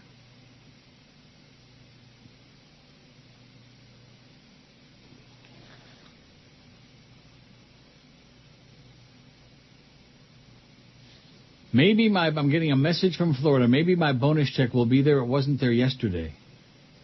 He's checking today. How do you like that? Okay. That bonus check better start showing up really, really, really soon. Oh, but you got your paycheck 3 days early, Neil. What are you bitching about? Always bitching. Always bitching. Yeah, that's right. Bitching and twitching. Michael says, George's fascination with house music is very, very sad. He needs to act his age. Is he going to grow a ponytail next? He's a man-child and sucks on the ear. This is the first good decision Joe Bell has made in a long time, says Michael Phelps. Oh, yeah. Michael Phelps. We all know that the fake Michael Phelps is Joe Bell. We already know that right from the beginning, right? Mm-hmm. Here's one that says, George should not leave. I like his content. Yes, I blasted him for his poor choice of music and leg injuries while skating with 12-year-old kids, but through all that, George is my number 2 guy in your station, says Sam. I wonder if his constant hatred of sports talk just made a wedge between. I blasted him for his poor choice of music and leg injuries while skating with 12-year-old kids, but through all that, George is my number 2 guy on your station, says Sam. I wonder if his constant hatred of sports talk just made a wedge between him and his co-workers. If I treated my co-workers as garbage and demeaned them daily, told them that their work sucked and is worthless, they might not see me as a team player, says Sam. Did you tell them that their work sucked and that they were worthless? I get along great with my co-workers last time I checked. Yeah, everybody likes George. Don't ask me why, but I mean, you know. LeBastard was criticizing you for making fun and grilling management on the air all the time. He'd rather be a suck-ass, it says the fake Jim DeFetus. I don't care what he said. Not interested. Boring. Boring, sophomoric, juvenile. We didn't win the World Series. The Marlins didn't win the series. We won it. The Cubans won it, yeah. Leave on. I wonder, I'd like to see the ethnic breakdown on his audience. Wouldn't you like to see that? Okay. Maybe Flea can do that. Get the Hispanic 2554 from 4 to 7 over there across the street. By the way, he said he will not take the job for free. Oh, Flea don't work for free. Well, I'm sure of that. So that being the case, how could there have been no communication about this if Jolly Joe thinks he's ready to stick him in there? If I would have said, okay, let's fire George, let's go ahead. Go ahead. Go ahead. He would have stuck the Flea in there. Now, how can he do that without discussing with him? How much more do you want to do that crap, to work with that fat old faggot every day? So what did you say? What did Flea tell you? He just opened the door and said no, he would not do it for free. How about the show? That either. Glad to hear George will still be here, says Pop Bud. Just to let you know, the series to watch is the Caps in Pittsburgh. Game 7 is Wednesday. Have a happy one out in Weston. Joe Bell's an ass clown, but he doesn't say clown. Something like that. Something that begins with ass. Oh, here you go. The Phantom Informer is bad. You people are so damn bad. This sounds like Roby Young, doesn't it? It's a quote. You people are so damn bad, you can't even call people back who want to do business with you. I never claimed to be a Clear Channel employee. I buy time and influence people who buy time. Roby Young is emailing from the other side. If you people can't get it together, I suggest you take your damn frequency, turn it off, and get out of the business. You people ought to be ashamed. You have no credibility in radio. From the Phantom Informer, the dead Roby Young. Is that a beautiful thing or what? Yeah. No, it's just a way of saying I'm a fake and a phony and it's all a bunch of crap, which we already figured that out. I'm a little slow, but not that slow. Old, and believe me, well that old. That's my best advice to all you people out there, all you people under the age of, like, say, I don't know, 50? Don't get old. Yeah. I'm telling you. That's my best advice to you, all you whippersnappers. Don't get old. It sucks. O'Neill. Spread 'em and say cheese. You people are so damn bad that not only you have to be bought out by that bandit Paxson, but if I wanted to buy some time on your station, I couldn't. You don't have real people at 75. You don't have it on your regular number. I was asked to be a guest on one of your talk shows, or I think it's your AM, the WIOD. They won't even call me back to tell me what the name of the show is. I was on your station in 1964. I'm a sort of prominent guy in Miami. I buy time, and I influence people who buy time. And if you people can't get it together to be a better radio station, then if you were at a Conrad station or an EBS station, I suggest that you take your damn frequency, which my grandmother's friend Jessie J put on the air in 1926, and you turn the damn thing off and get out of the business. You people ought to be ashamed of yourselves. My name is Roby Young, and the telephone number is a motel in Miami, room 13. You people ought to be ashamed. You shouldn't even be running that facility. And I used to be the boss of the damn thing in and I ran the damn thing, and I'd fire your ass. You are terrible. You have no credibility in radio. Now, damn it all to piss, before I get on the phone to Benson, you get on the phone to me, and you get me to take this back, or I'm going to tell them a lot more, if the sale goes through. But it will, because you're doomed anyhow. Wow. What to you? The Angry Dead Roby Young, 77, WABC. He worked there 1,000 years ago, Roby. I heard this. He had some issues, you know what I'm saying? One of them being gay. But other than that, I had some real interesting Roby Young stories. Yeah, and then what that happened? I can't tell on the air. Oh, I see. Even though he's dead, I just wouldn't do it. All right. He was a phenom, a young phenom at WABC disc jockey, and then his whole life went in the crapper, you know? I wonder if that had anything to do with coming to South Florida.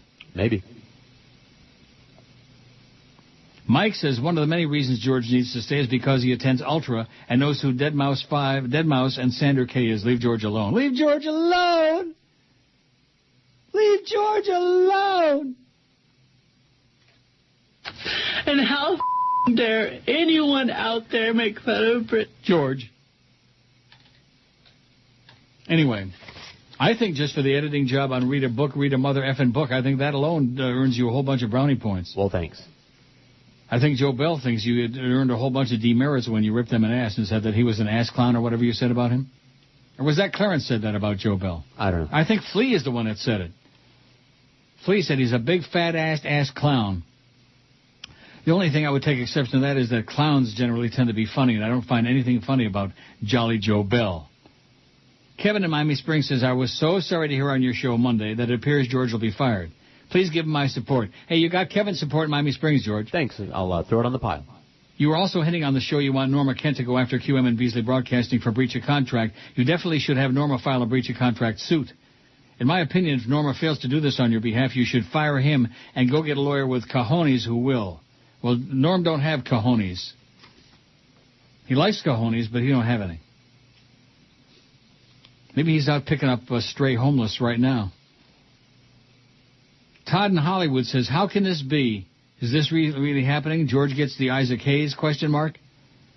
Are these people you work for idiots? It sucks that this should happen to him. I don't know George, but my kids and I used to hang out at the school stop with his wife and eldest daughter, who was in middle school at the time. I thought they were terrific people. They used to hang out at the school bus stop. Yeah. Well, what does that mean? I didn't think it was confusing. I like George on the radio. He's at least alive most of the time. Anybody who doesn't like him can kiss my fat cottage cheese ass. Keep George, spray flea. Spray the flea. How about if we bring in the mosquito? Okay. What do you think? The flea don't seem to be cutting it on this show, at least as a replacement. How about the mosquito? Yeah, the mosquito makes some strange sounds. So Flea said he ain't going to do your job for free, huh? No flea for free. That's what he said. Well, how much has he been offered? Ask him that. Okay. Well, he won't tell you because he's lying about it. He lied yesterday when, I give him credit for coming in there, but, that's a good cover-up. I mean, I like him just fine. You know that I am fond of him. Not that fond, but I mean, I like him personally. He's okay. Good guy. Done a lot of stuff for this show. He's done stuff that our program director in name has never even dreamed about doing, including on our website. But nevertheless. Oh, here's one. It says, let's talk more sports. Forget about talking about important issues of life and death when there's sports stuff to talk about.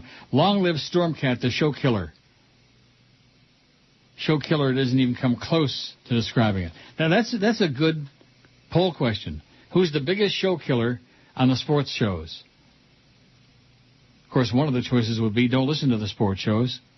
But like Ira Windbag, Alex Marvez, yeah, Drew Rosenstein, Hauskrantz, Schwartzberg, Steen. There's a list of them. And they keep bringing them back and back and back. They've even saddled down the poor Mad Dog with Ira Windbag.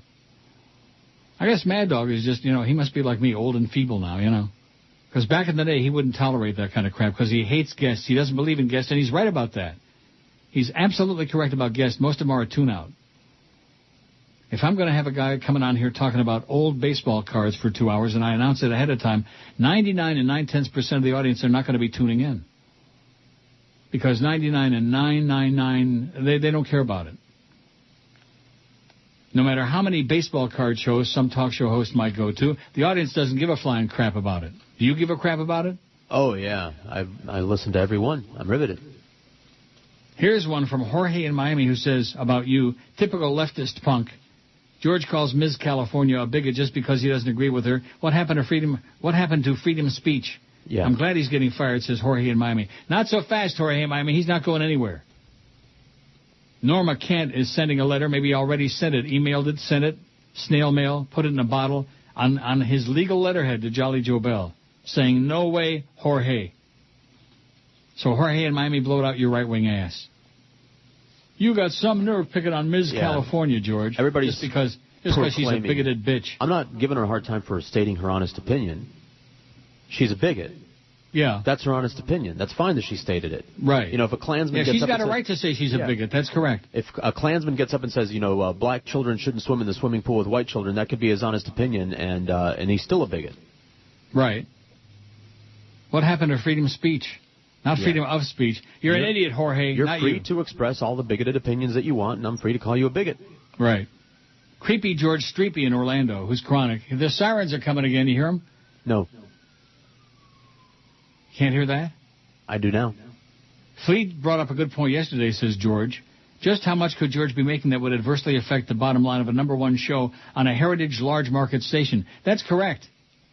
That's correct, George, but you can understand what's going on in today's economy. Everywhere you look, they're slicing and dicing and chopping and cutting, and everybody's getting screwed. Everybody's getting stabbed, whether it makes a difference or not. Because there are some people who enjoy, ruining everybody's life. That's what I think part of this is all about. I say all you employers out there, no matter what the business is, fire everybody. You're fired.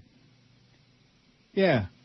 And what's Trump doing on there with Miss California? What's that all about? He runs the Miss something or other. Does he really? Miss America something. He bought that. He owns Still got that same haircut, by the way. Guy with his money, he still can't afford a haircut? Same comb over. Oh, my God. He looks like hell on wheels. He makes me look like freaking Patrick Kane. God, how I wish. If I looked like Patrick Kane, I got news for you. I wouldn't be busy enough to be playing. I'd be too busy to be playing hockey or doing the show. I'd be out and about. Oot and a boot. I sure hope those damn Sri Lankans aren't blocking the streets again here today. Sick and tired of their crap. I mean, let's face it. If you had some big problem going on in your native country, like Cuba, for example, would you come to Canada and demand that the Canadian government do something about it? And if that didn't work, I'd go to Nova Scotia. Right, that's right. Well, that's Canada. Oh, I'm sorry. You better get your Canadian geography straight, mister. You're going to wind up on the street. Sorry, is that the place that's a half hour off from everyone else? Yeah, the hour and a half. Bastards. They're an hour and a half ahead. Way, way over there, way east. PEI, Prince Edward Island. I think that's where Wally Hennessy is from. Hey, how's it going, Wally? They still racing at Pompano or what? Oh, speaking of that, Rick says enough about George's upcoming termination for cause. Hialeah Racetrack is reopening. The Flamingos are getting a bath right now. Yeah, Hialeah is reopening. When's that going to happen? We had all those idiotic articles there from the Herald, most of them wrong. Oh, it's harness racing, which is less glamorous than, yeah, right. Harness racing at Hialeah. That'll be a cold day in hell. Norma Kent has just sent me something. Should I take a look at it and see what it is? Because it's got an attachment. Sure. Could be a bulletin. Stand by. Stand by for news. Ooh, we should play a news sounder then. I would get those out, but I can't do it. I got something here. You got one? Yeah.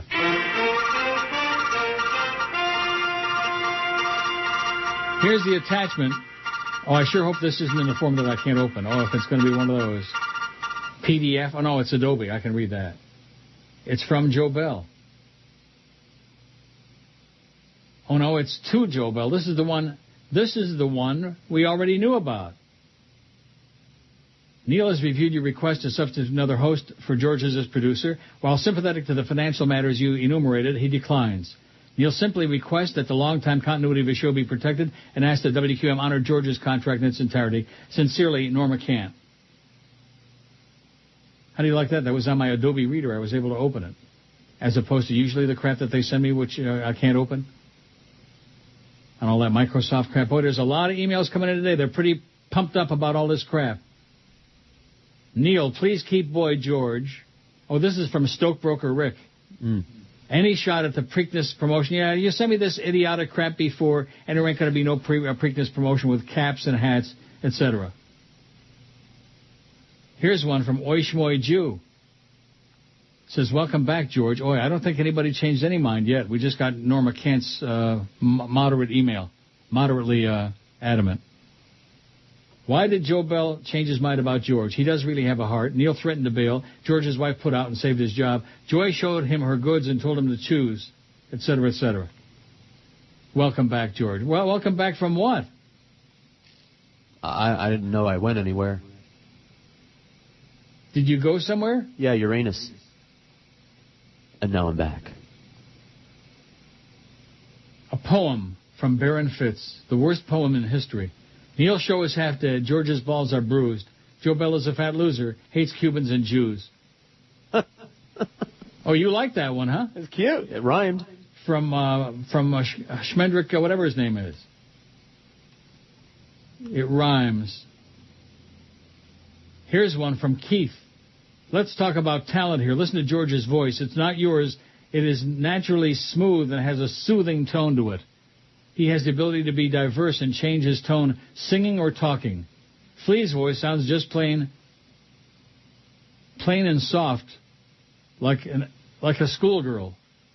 There's no talent behind it, and when I hear Flea do a commercial, it sounds plain ridiculous. George equals talent, Flea equals talentless, says Keith. How do you like that? A shot at your friend Flea. Oh, it's Steve Goldstein, but you can call me Geldy. Whenever I'm in town, I listen to... Wait a minute, I am in town. It's the 12 to 1 hour. Mohammed David is on WQAM. I am here, and you are...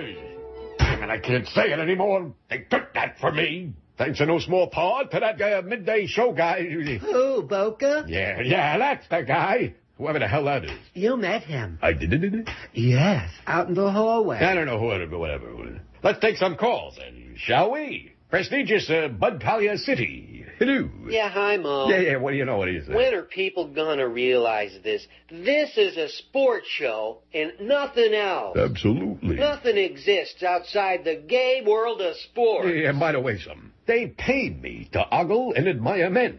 This here is a show for men. About men. Like smelly bears and chaps. You stole the pizza? Huh? You stole the pizza? I did not take no pizza. You stole the pizza? Don't be ridiculous. You stole the pizza? I don't know what you're talking about. Stole the pizza? I didn't steal no pizza. Stole the pizza? No, I did not steal no pizza. Stole the pizza? Now see here. I ain't no pie burglar. Stole the pizza? I did not steal the pizza. I only had one slice. Well, okay. So it was a whole pie. Who cares? Those bums had no power. I was hungry. I sacrificed a lot, too, you know. There was no Dr. Brown's. Just don't taste the same without the Dr. Brown's. Screw this. As Ed Murrow once said, good night. And kiss my ass. 12:02 at 560 WQAM. Happy Tuesday to you. So what's the story moving to the new building this weekend? That's the story. That's what I hear. There's a story about an ugly lady. But anyway, I wonder what they're going to do about this ISDN thing. Are they finishing it? Are they actually... It would be nice if they would tell me if somebody's going to show up, because the likelihood is I won't be here. Really now? Yes. Unless they come while I'm on the air, or unless they tell me ahead of time. I don't know. They're just not communicating with me. Wait till you hear this. This will set you off. You'll fall off the chair. Okay. Subject: live video streaming of radio show. And this is from, well, let me just read it. Hi, Neil. My name is Donna Rowlandson, and I'm the video producer at Newsmax.com. Great. I've been asked to contact you regarding an idea we'd like to propose involving the streaming video of your radio show live from our website. Like I want to be on some right-wing, some super fascist website, Newsmax.com. If there would be interest in discussing this further, please let me know. I look forward to hearing from you. Donna Rowlandson, and it's legit. It's got all kinds of crap with it. I mean, it looks like legit. I'm choked up about it. Isn't it interesting, all these offers of crap coming through anonymously on the internets, on the email? Remember they were dying for my picture for some thing they were doing about talk radio on Newsmax? And they actually found some old picture somewhere and stuck it on there. Newsmax.com. I don't consort with fascists, okay? Right. I don't want anything to do with your stupid-ass website or you people or anything connected with you people. Go away, Donna. The Dow's down 11.5 points. Aren't you amazed at that? Yeah. And right in line with that, here's another one from the so-called Phantom Informer, who doesn't have a name, even a fake name. Right. Who says, okay, your comments calling me a geek pissed me off, and I started to reply back to you midway through the email. It started to sound like the Roby Young rant, so I went with it hoping to get a laugh out of you. Oh, yeah. Actually, Neil, I spoke to Catherine Brown on Friday. She was looking for, who the hell are you? Who are you speaking on my behalf, you anonymous ass clown. She was looking forward to speaking with Norm, at least to see what your demands were. My demands for what?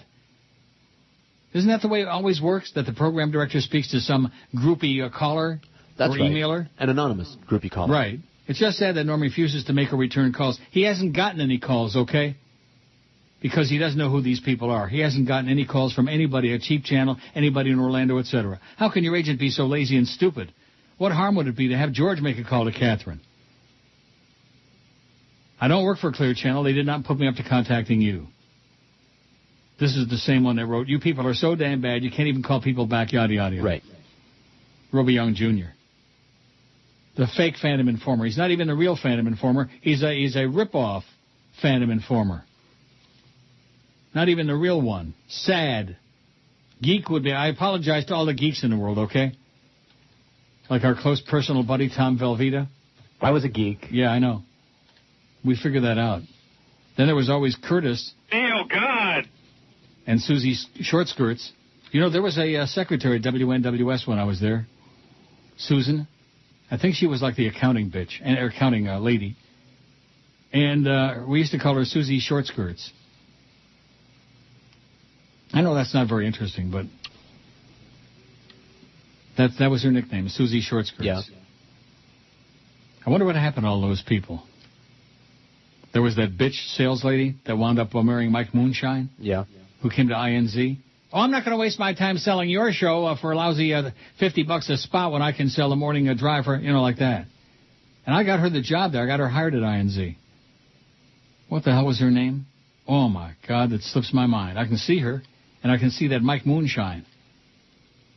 He was the former sales mangler at W Snooze. And he used to pick her up on the corner.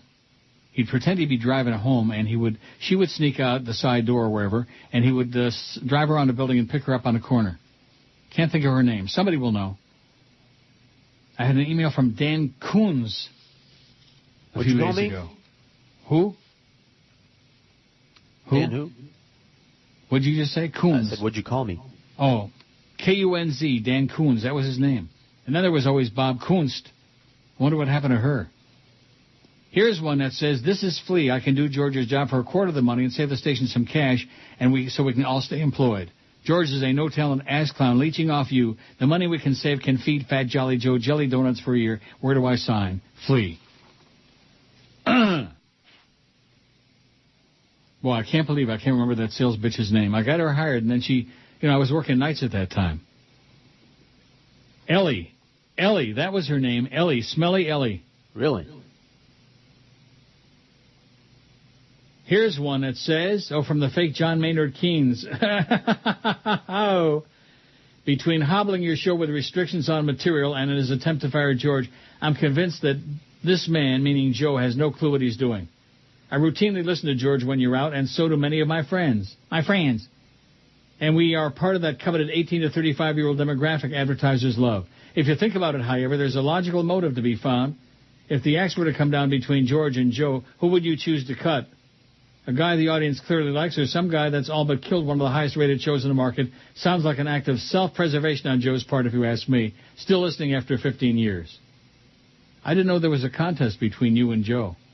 No, I don't even know. Joe Bell? I don't even understand that. Oh, Lard Ass Limbaugh says, I'm visiting a friend in Toronto next week, and with my failing kidneys, I thought I might stop by and use your powder room. When you gotta go, you gotta go. Please have a large supply of Charmin and several cans of Glade. Love, Lard Ass. You aren't allowed in the building, Lard Ass. Stay out of Toronto. Oh, here we go. I was not going to write today, but I've had it with you and George. This is Paul Smith, the fake religionist, Oh, yeah. Okay, we get it. You and George are screaming queens, but to attack Miss California for her non-bigoted opinion, well, that just frosts my ass. You two are bigoted and straightophobic. Mm-hmm. Oh, that's what Stan Major used to call the audience, heterophobic. Is that what they didn't like me and they hated him like poison. The heterophobes out there, heterophobic. I see. Yeah, so everybody in your audience is a fag? Is that right? That's right, according to Stan. Or I promise you I will stop listening to your show and take that as a threat. Why don't you two fags get a room and leave the rest of us alone? Later, ass munch. Get help for your sickness, queerness before it's too late. In his name, writes the fake Paul Smith. You know what that sounds like to me? That lunatic in Hialeah. What that was his name? Yeah, I don't know. Mario. Right. Sir. It sounds a lot like him. Sir, the Dow's down 30 points. 3,000 acres burning in the Palm Beach County. With the man, Chad Myers in the Severe Weather Center. Chad, good to see you, Doc. In the Severe Weather Center. He's the severe weather specialist. Oh, here you go. Phantom Informer. I will give you some free advice. Get a new agent. Clear Channel Orlando has yet to hear from Norm. They're serious about this. If you are, please, keep sending the same thing over and over and over again. He already quoted chapter and verse Norma's phone number, his cell number, in the first email that started all this dog and pony phoniness. So if you're so anxious for them to contact Norma, why don't you give them Norma's phone number? He'll accept a call, especially if you don't have to pay for it. Wow. Phantom Informer. I think the next one gets blocked. Don't you think? Hey, whatever. Enough is enough already.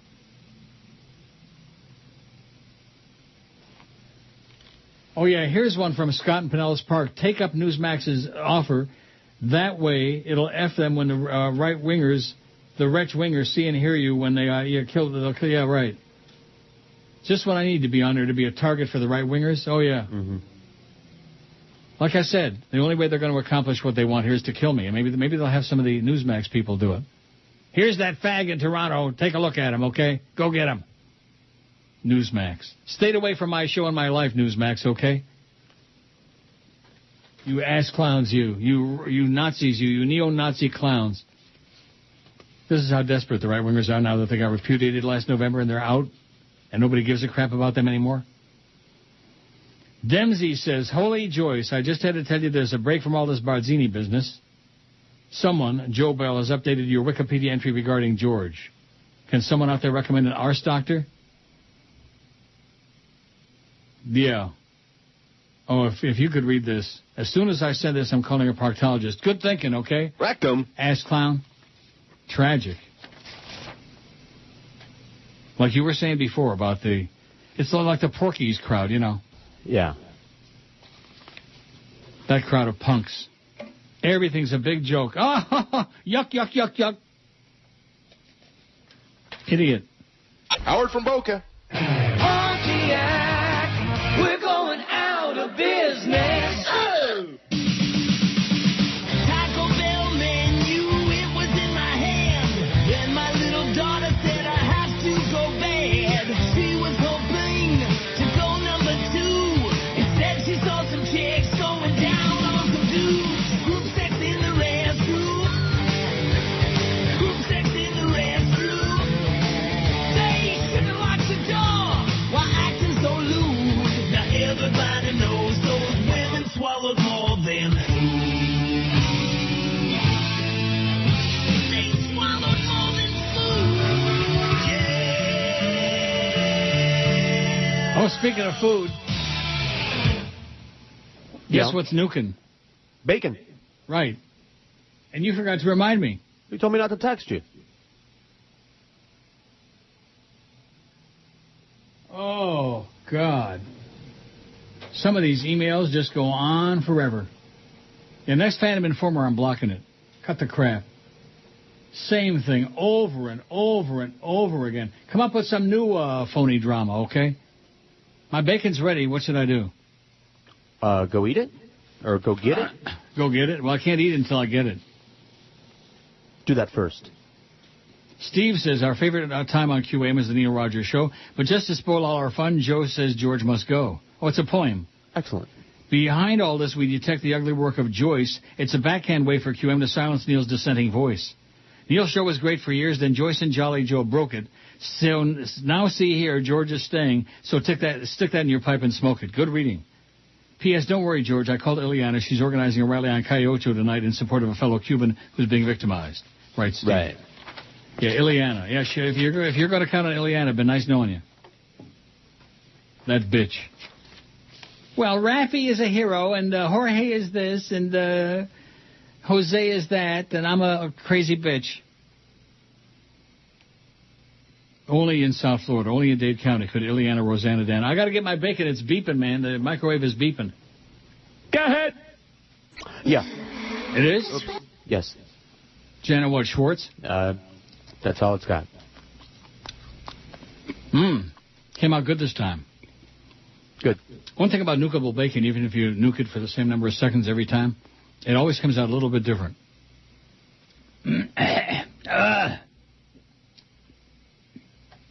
Never great. Oh, here we go.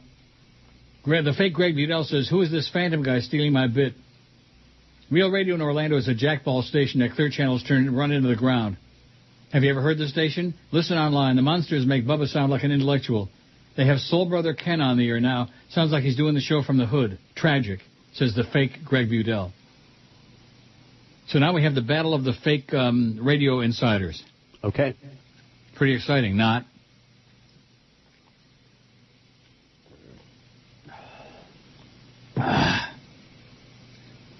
Here's one that says, hey, guys, I haven't heard George talk about that Triple X Expo that was on this weekend at the Beach Convention Center. Did he go?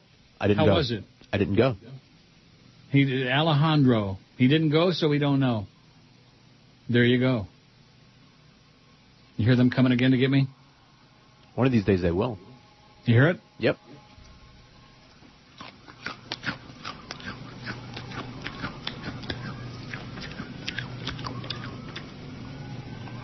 Boy, this is really good. I don't know why. And here's the memo about the AC is being turned on in my building on Thursday. Thank God. It's about time. Hallelujah. It is so uncomfortable. So, what's the word I'm looking for? Stuffy? Stuffy. That's exactly the word. Stuffy and unlivable. And I went down a few days ago. I said, when the hell are you idiots going to turn... I didn't say that, but when are you going to turn the AC on already? You ass clowns. And then this memo came out yesterday about how the 14th, that's Thursday, the AC's going on in the whole building. You think I should take a little credit for that? No. Yep. And what's that going to give me? Cardboard cookie. You know what I do that I shouldn't really do, among many other things? I chew the ice at Woodbine. Yeah, that's fun. It is not fun. It's fun. And it's fun. I like the ice. Yeah, I don't care what they say. But sometimes you get a sharp piece and it, like, cuts into the upper gum, you know? Yeah, well, that's for extra fun. No, it hurts. Oh, eating this bacon on here was not a good idea. Shlomi, what's his name, is going to send me an email. What was his name? Oh, I don't know. Moshe Popek. The guy that was always lecturing us about eating on the air? Yeah. Doesn't matter what his name is. You don't think he was a fake, do you? Oh, no. Fat Man After Dark says, George, leaving your show is just unacceptable. If he's let go, what do we get this summer? Tapes of Alien and the Pope? The Pope and Alien? That's it. You got it. The Pope and Alien. Little Alienito. And the abuela who's checking out his goods. I just find that so unacceptable. You don't? Yeah. You don't find that unacceptable just basically on a for real level as opposed to an ethnic level? On a visceral level. On a visceral level. Now you're starting to sound like Mr. Unmentionable One. Yeah. I think you're getting prepared to go over there and work with your friend Nick Lawrence. Sure. My buddy. He's the one that trained me anyway. He's going to what? He trained me. He was my first trainer in talk radio. What? In talk radio anyway. I was already a DJ for many years, but yeah. He was the and guy what did he train you to do? Contrive controversy, how to set up phone calls, how to discuss with the host which opinion he should have depending on what's going to piss people off the most. Right. Basically how to fake your way through a radio show. In other words, what not to do. I see. And luckily you discarded all of his suggestions. Yeah, I could see what it did for Steve, and I didn't feel like, Mr. Ego. Who? Yeah. What? Exactly. Did I see the Dow is down? Oh, no. I see red arrow on the NASDAQ. I see the S&P is down. That damn loony is hovering there around 86 cents. Boy, that really frosts my fat ass, you know?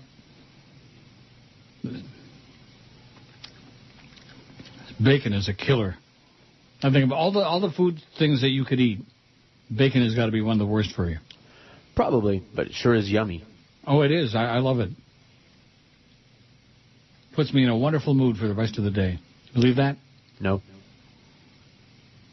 And you ought to be feeling pretty chipper now that you got that official Norma Kent letter having been sent to Joe Bell, emailed.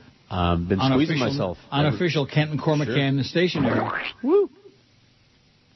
Oh, boy, if I was you, I'd feel secure now. Mm-hmm. Norma's really going to bat for Throwing a party. And, of course, it reminds me that I'm going to send him some more money later on, down the road.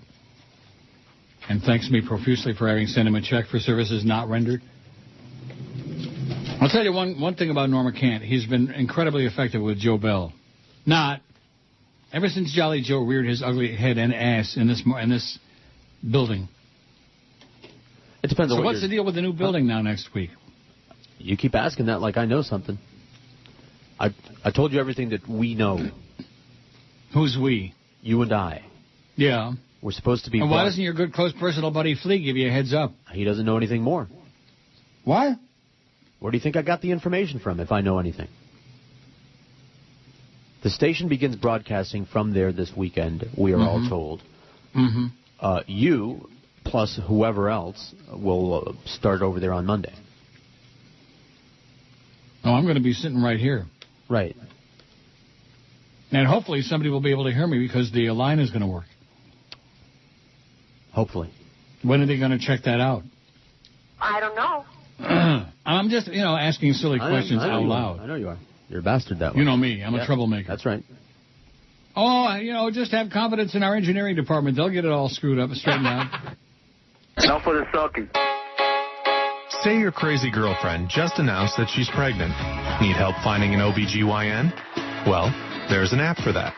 Want to get the baby started on the right foot with an extensive baby gift registry? There's an app for that. Great. She's off to a good start. Now, are you looking to get out of town and change your identity? There's an app for that. Maybe you want to completely disappear and become a Somali pirate. Well, there's an app for that too.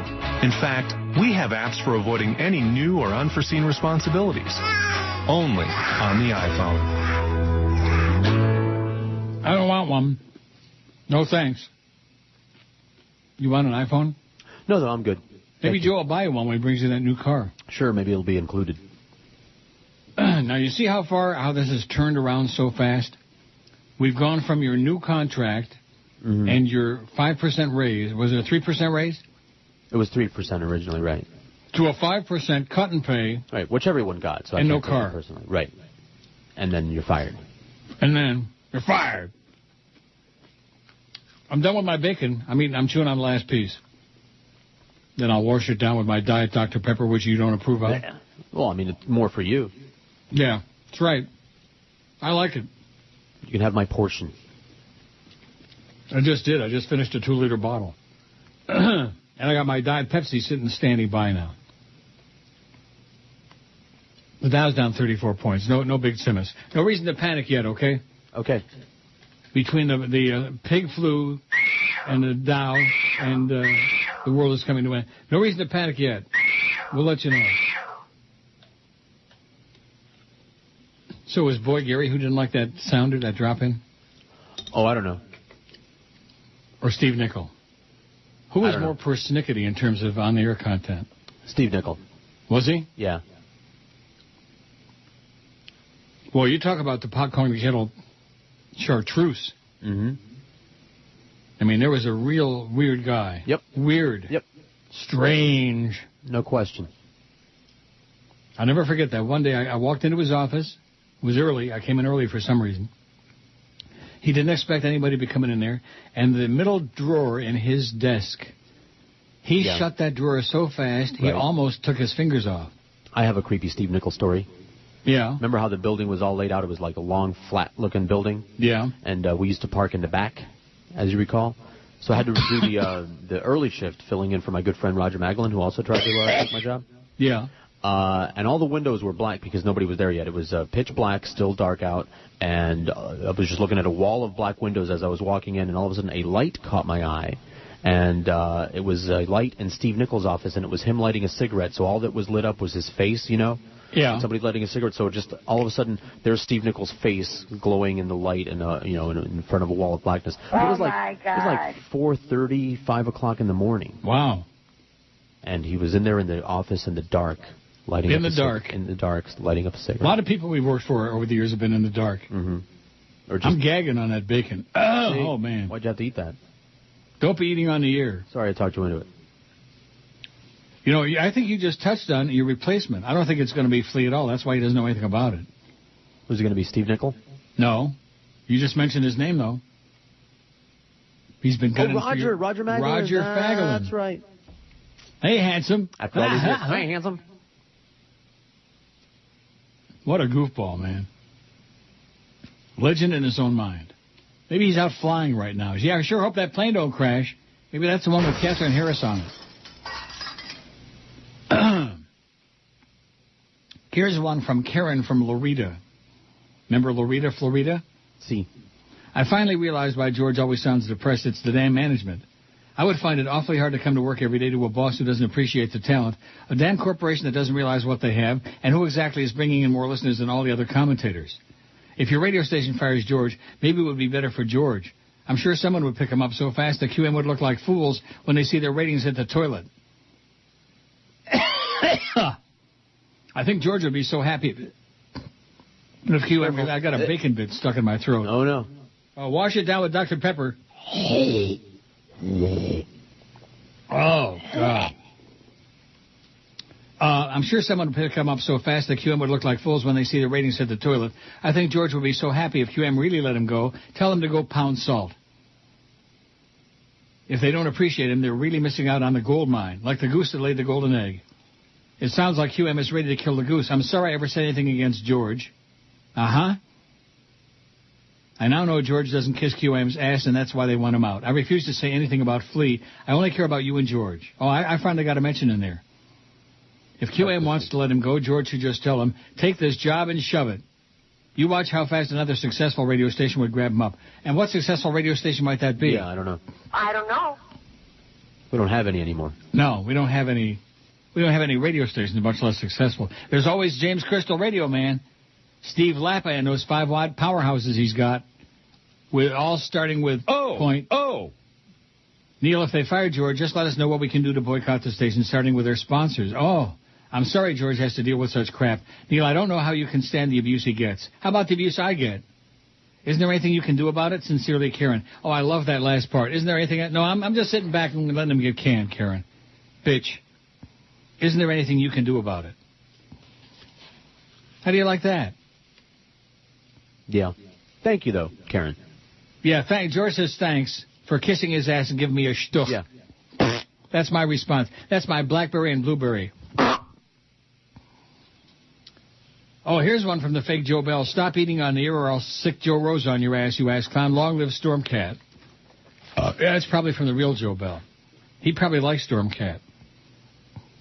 His kind of call. Bad. Tune out. Wouldn't you think? Yeah. In fact, maybe he is Stormcat. Oh, look at this. Staff changes raise static at WBAI. Wow, this business was already in the toilet. Now it's in the septic tank. It's below the toilet. It's below ground. Wait till I read this. You ready for it? I'm ready. I'm not, because it's not off the thing yet. Oh. Here's the poll result. The biggest burden that I'm dealing with right now is my job stability, 77. 77. Worrying about George losing his job, 65. My health, 58. I'm not worried about anything, 50. I can't pay my bills, 50. My relationship status, 42. Trying to find a job, 41. How the Dolphins are going to do this year, 23. Oh, yeah. My no health insurance, 19. Paying for my kids' college tuition, 10. I'm losing my home, 5. And my car doesn't run, 3. How's your car running, George? What car? The one that they traded out for you. It's running somewhere. Sacks of it's crap. running away. Anyway, it says, I hope they don't do this to George.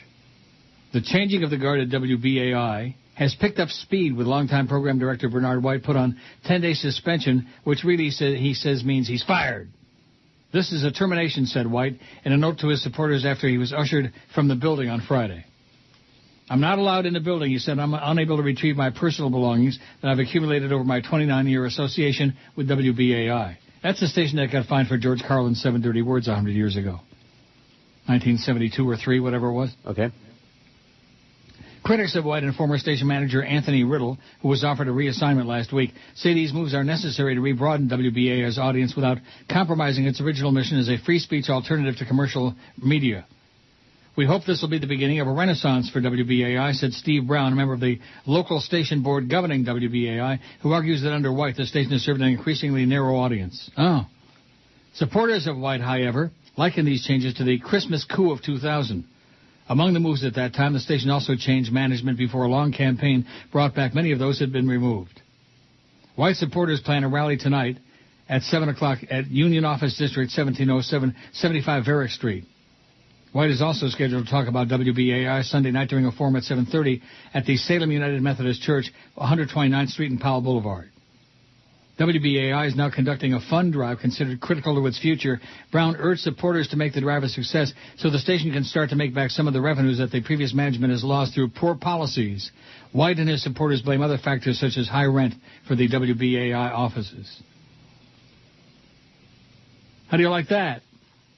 Okay. The business is finished. And this is the business.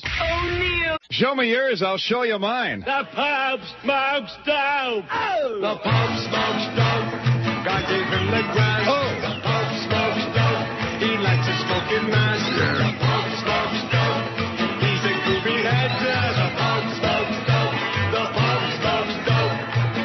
Oh yeah. Oh yeah. Oh yeah. God is higher, masculine, facing higher back. Hopes and Rome get stoned on grass. Jesus freaks out back. Jesus Christ is super hippie, never shut up junk.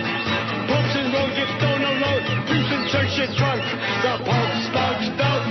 God give him the grass. The Pope smokes dope. He likes to smoke a mass. The Pope smokes dope. He's a groovy head. The Pope smokes dope. The Pope smokes dope. Oh yeah. Oh yeah. Oh yeah. Now Jack and Jill went up the hill to fetch a pail of water. Jill forgot to take a pill, now she's got a daughter. Taking pills is not a joke for a groovy pope. Buzz can choke and deal took a marijuana smoke. The Pope smokes dope. Guy gave him the grass. The Pope smokes dope. He likes to smoke a mass. The Pope smokes dope. He's a groovy head. The Pope smokes dope. The Pope smokes dope. Oh yeah. Oh yeah.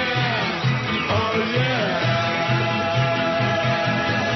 The Pope is getting higher. The Pope is getting higher. The Pope is getting higher. The Pope is getting higher. The Pope smokes dope. God gave him the grass. The Pope smokes dope. He likes to smoke an ass. The Pope smokes dope. He's a groovy head. The Pope smokes dope. The Pope smokes dope. The Pope smokes dope. The Pope smokes dope. Cha cha cha.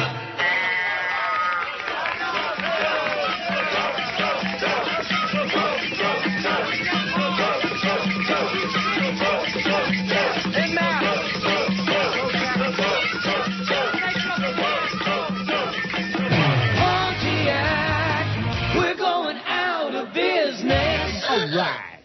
I love that. I guess I said that every time I played it, didn't I? Not every time. Don't you love it? I love that. Pontiac, we're going out of business. Oh, boy, no more Oldsmobile, no more Pontiac. Is it Oldsmobile? Was that the first one that they Schmidt canned? I'm not sure. I thought it was Buick, but they still make Buick. Yeah. I had a don't ask me really why. great little Buick. What the, Skyhawk? Okay. Skylark? No, Skyhawk. Okay. A red one. Boy, that was a great little car. That was back in the, I don't know, early, I don't know when. Early 80s. Buick Skyhawk. That was one of my favorite cars. I bet they don't make that no more. No more Oldsmobile and no more Pontiac. I had a Cutlass, Olds Cutlass, back in '73. Not impressed? Okay. I had a Pontiac. What was some of the other Pontiacs? A big black one. Yeah. Grand Am? No, not a Grand Am. Come on, you're supposed to be the car expert even though you don't have one. Gran Torino? No. Pontiac Grand Trans Am? Prix. Grand Prix. Careful how you say P-R-I-X. that. See, Yeah, I didn't know if I could say that on the air now. No, not anymore.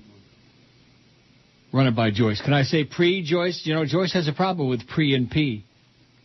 I heard this. Barry Jacket, did you just belch on the air? I thought I heard a belch. I did. Anybody else out there hear a belch? Yes. Oh. You're already skating on thin ice. Barry Jackass says Anita Marks will be on ESPN News Channel. Air check tonight at 6:30 p.m. Whatever happened to the fake Anita Marks? My favorite faker, says Barry, the fake Barry. Would you like me to check with the station in Orlando to get a comment? Yeah, go ahead. You probably don't have much else going on. If you have all this time to be emailing me. Go ahead. Yeah. You want to check with Orlando? Go ahead. You and the Phantom Informer can elope, Barry. Hey, Barry. You fairy. Oh, now, this really cracks me up. These emailers who are just like the chronic callers, you know, the ones that want to hear the sound of their own voice, the emailers who want to hear me read their email on the air. Mm-hmm. I never got to this guy because the email had nothing to do with anything. It was about atheist. It would have been out of the blue. From the president of the Florida Atheists and Secular Humanists. So today he says, hi, I'm the atheist who sent a couple of notes yesterday.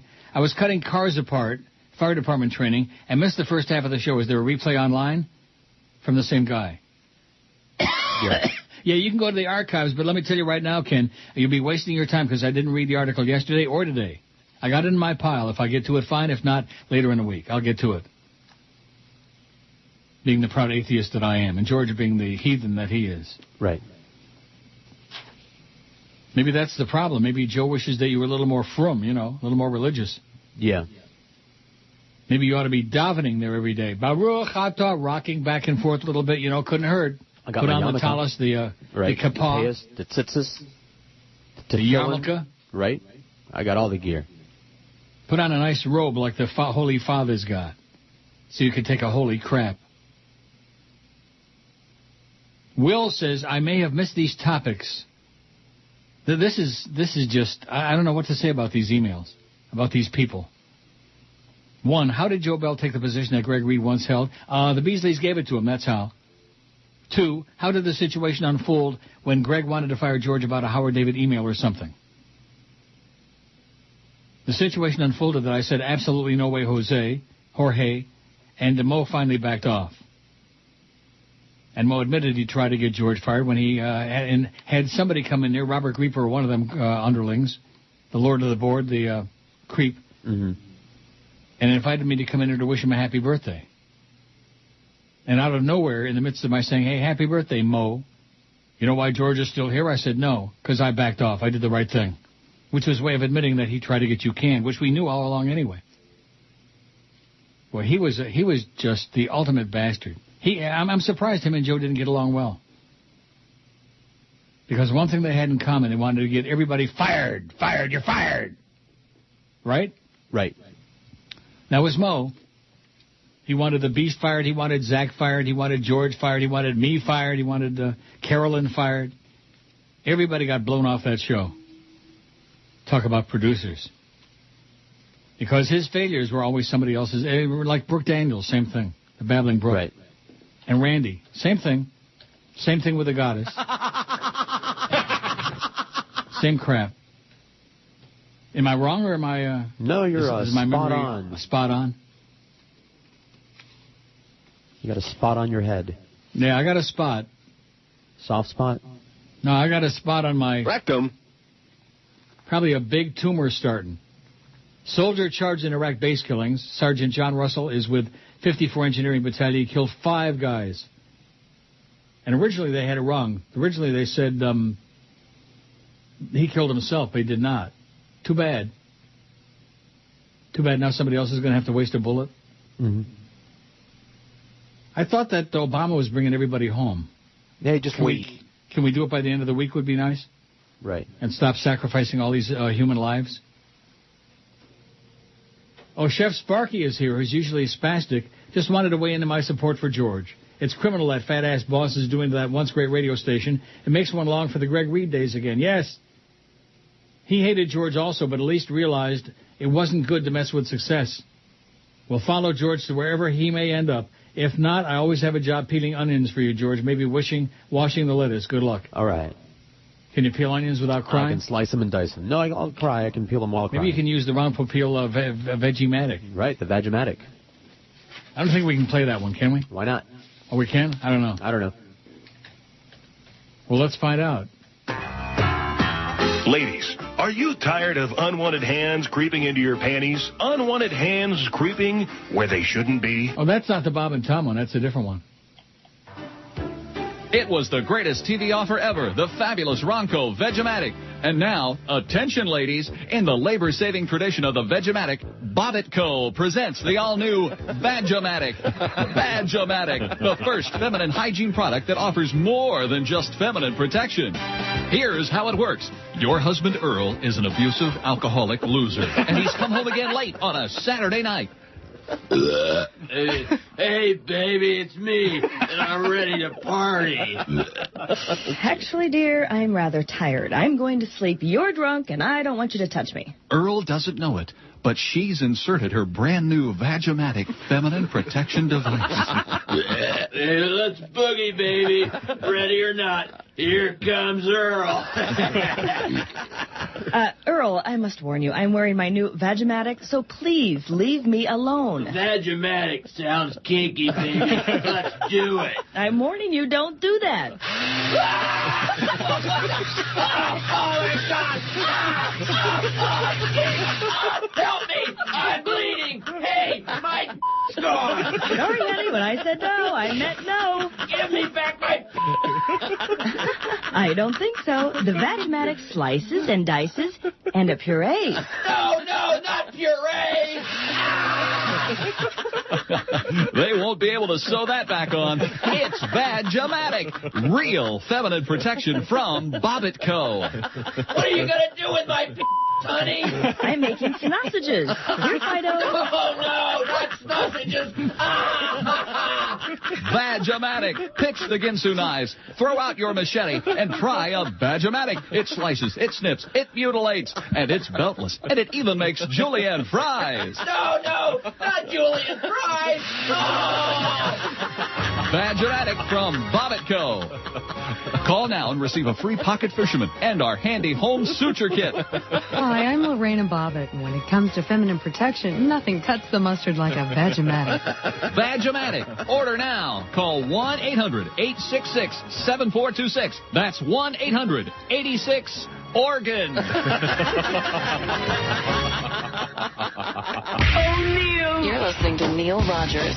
It's the 1 to 2 hour.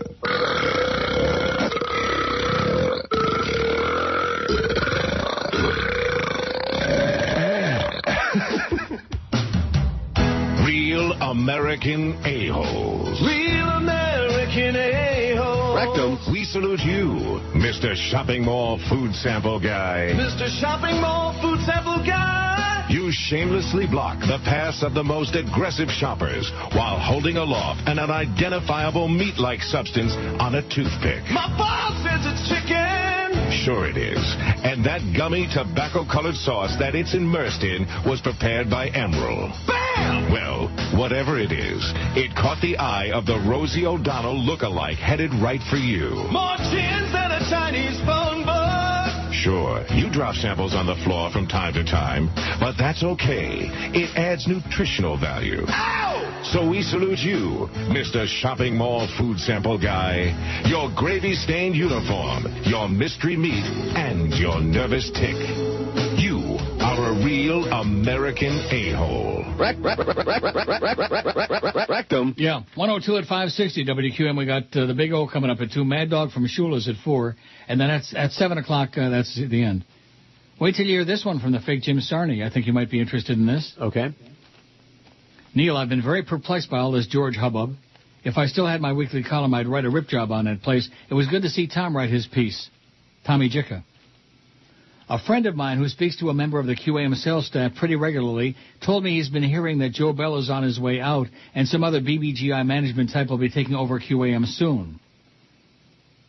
I tuned into 790 this morning to see how Jorge Sedano and that chick were doing. Awful radio. You know, this is the only comment I've had about that show. They've been on 2 mornings now with their highly touted new show across the street, Jorge and Crystal Schwartz. And Jim Sarney says, awful radio. Well, I have to go plan my Preakness party. Some Italian sausages, onion dip, and plunging my brains out online will make for a great day. The fake Jim Sarney. How do you like that? Somebody from the QM sales staff allegedly is saying that, yeah, Joe Bell is on his way out. Wouldn't that be a shame? Maybe this is his parting shot at me, you know, getting even with me. Maybe. Just dumping your ass. Yeah, getting at me through you. For being such a bastard. Not that it's the first time, you know. What do you mean by that? Well, management can't touch you, so they beat me. What do you mean they can't touch me? Well, what does that mean? They never have been able to. They sure as hell have. Can't fire you without paying you off. That's what that means. Well, then pay me off. If they want to pay me off, I'll take care of you. That would be doing you a favor. Oh, they won't Why do would that. They won't pay anybody off. Something that they don't like. You know what Bruce Beasley says? I believe in an honest day's work for an honest day's pay. Ho, ho, ho, ho, ho. And Jolly Joe pats him on the back. Right on, Bruce. Right on. Ho, ho, ho, ho. They do a lot of ho-hos together. Maybe they eat a lot of ho-hos together. George Ann says, hey, Neil, thanks for being you. Yesterday I was having a terrible day. I was on the Palmetto in sick traffic and have some personal stuff going on. So I'm listening to Mandage, and one of your commercials for the show comes on, and it's Maria's Tacos. So the bit ends and your voice comes on and you say something like, all right, or yeah, sounds corny to say, but this man hearing you while the seriousness of sports is going on just made me so laugh my ass off. Thanks, Neil. By the way, Jim doesn't care about having guest BC. He has personal countdown till the last show. Jim who? Mandage, I presume? Oh, because he has his personal countdown till his last show, which he has 360 days left to go. He's got an I don't give enough attitude now. Always listening, says George Ann. Thanks, George Ann. That a boy, Mad Dog. Screw him. He doesn't care that they're butchering his show because he's leaving anyway. Whenever it's time to retire. Time for you, Rogers. Retire. No, can't afford it. Need that cash, baby. I wonder if my bonus check showed up down there today. I'll get a lowdown on that later. So here's the story. Am I pronouncing his name right? Cutié? That's correct. Or is it Cutié? Cutié. Cutié? You don't look too cute to me. He ain't no Patrick Kane, I'll tell you that. Boy, I'll tell you, Blackhawks, who wouldn't pay $1,000 just for about 20 seconds in that locker room? Patrick Kane and Jonathan Taves stark naked, and Marty Havlat, too. Patrick Kane, big game hat trick last night, and Taves scores the winning goal. As they stuck it to Roberto Luongo, man. The ghost of the Panthers must have hung over Luongo's head. You think? Must be. The curse of the Panteros. How are the Panthers doing in the playoffs? They win any games? No. Oh. In his first English-language TV interview since photo surfaced showing him frolicking with a woman on Miami Beach, the Reverend Alberto Cutié appeared on national TV yesterday. Did you see him? Yeah. Without his priestly collar, showing a bit of neck under a white button-down shirt, and apologizing profusely to the church and fellow Catholics. Apologizing profusely and showing a little neck. Wow. I wonder if it's a chicken neck. I doubt it. So how's Chicken Neck taking all this? You've been speaking to him? Yeah. Is he showing up today with his goods? We are getting together, yeah. Yeah. He'll take care of you. I'm sure he will. Tell him I'm not overnighting anything, okay? I can't afford the extra $30 to FedEx. He listens to the show. I don't have to tell him anything. He listens religiously? Yep. Chicken Neck? Yep.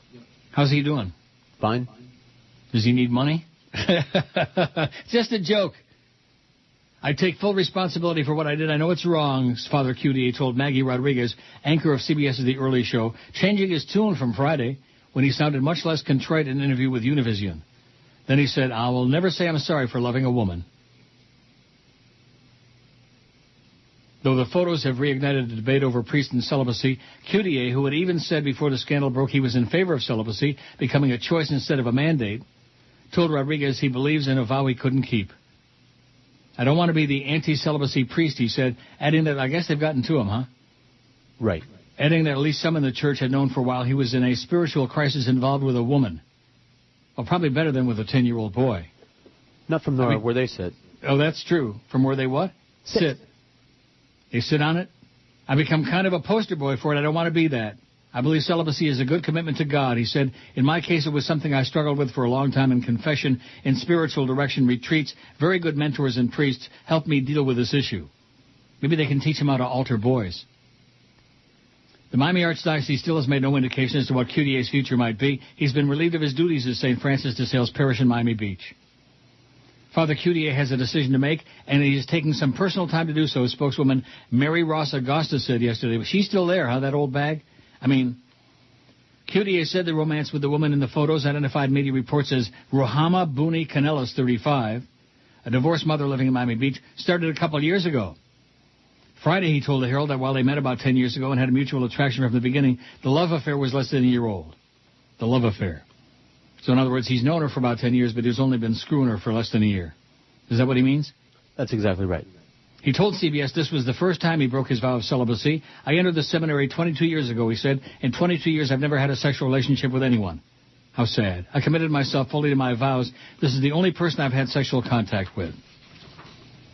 The photos, which appeared in the Spanish-language magazine TV Notas, were taken on a quiet stretch of Miami Beach a few months ago, Cutié said, on a cold day when no one else seemed to be around. He said he believes a lifeguard alerted the paparazzi that he was there. He alerted the paparazzi.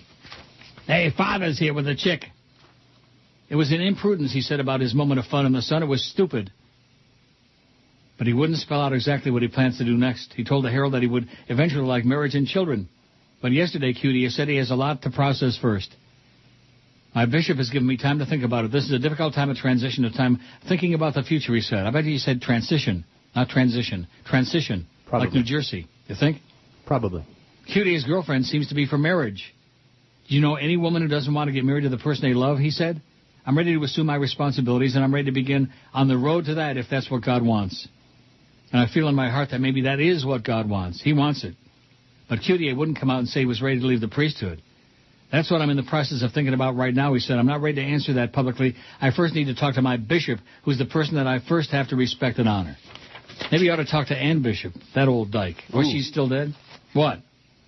That would turn him back to something else, to celibacy. Yeah. Can you even begin to imagine? I'd rather not. Wow. Talk about crotch rot. I mean, I'm sorry. Sorry, Ann. Sorry, Sandy. I wonder if Sandy Payton still got her body locked away somewhere. Remember, there was that big snit after Ann passed away between her and Sandy over who had control of the body and the booty. And right. Macking on that. Booty? Oh, no. Oh, that's a lot of macking, man. Holy Mackinaw, as Joe Bowen would say. Isn't that what he would say? Yeah, that's a big Mac. How about those Blackhawks, by the way? No emails about the Hawks.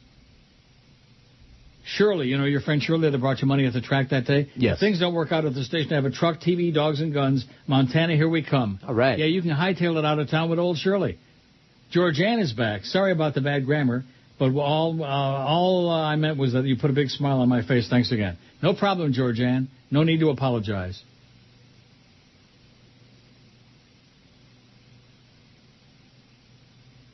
Oh, Chester Copperpot, give it a break. He's trying to be a comedian. Really? Again? Yeah. Oh, mail is running late today, so I don't know if the bonus check is there. I got that message from Garcia. From John Garcia. Okay.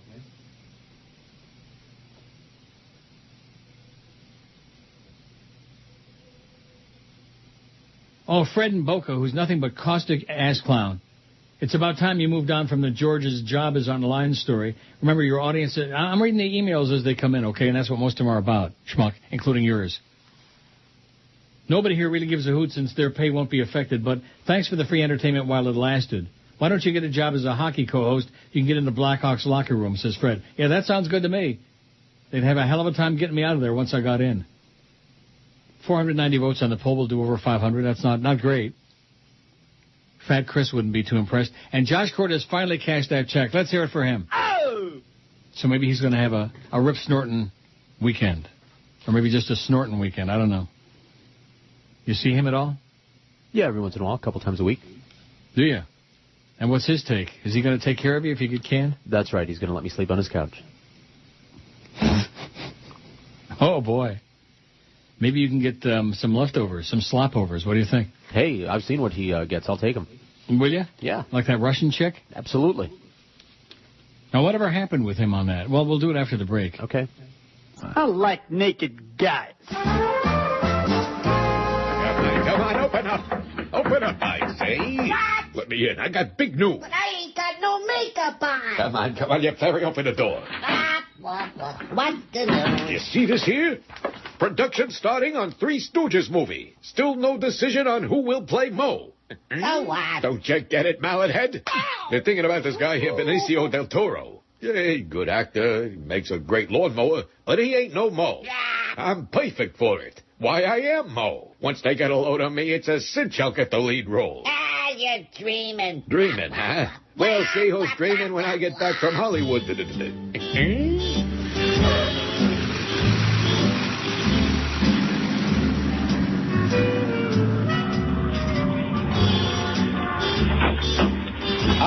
Hollywood at last. I think this here's the studio right here. Hey, mister, where you think you're going? Now, see here. I am Mo, Howard, and David in it. And I'm here for the new Three Stooges movie they're making. Well, I wouldn't go into that studio. They're filming a gangster movie in there. Who cares? Get out of my way. Hello, everybody. I'm here, the starter of your Three Stooges movie. And action.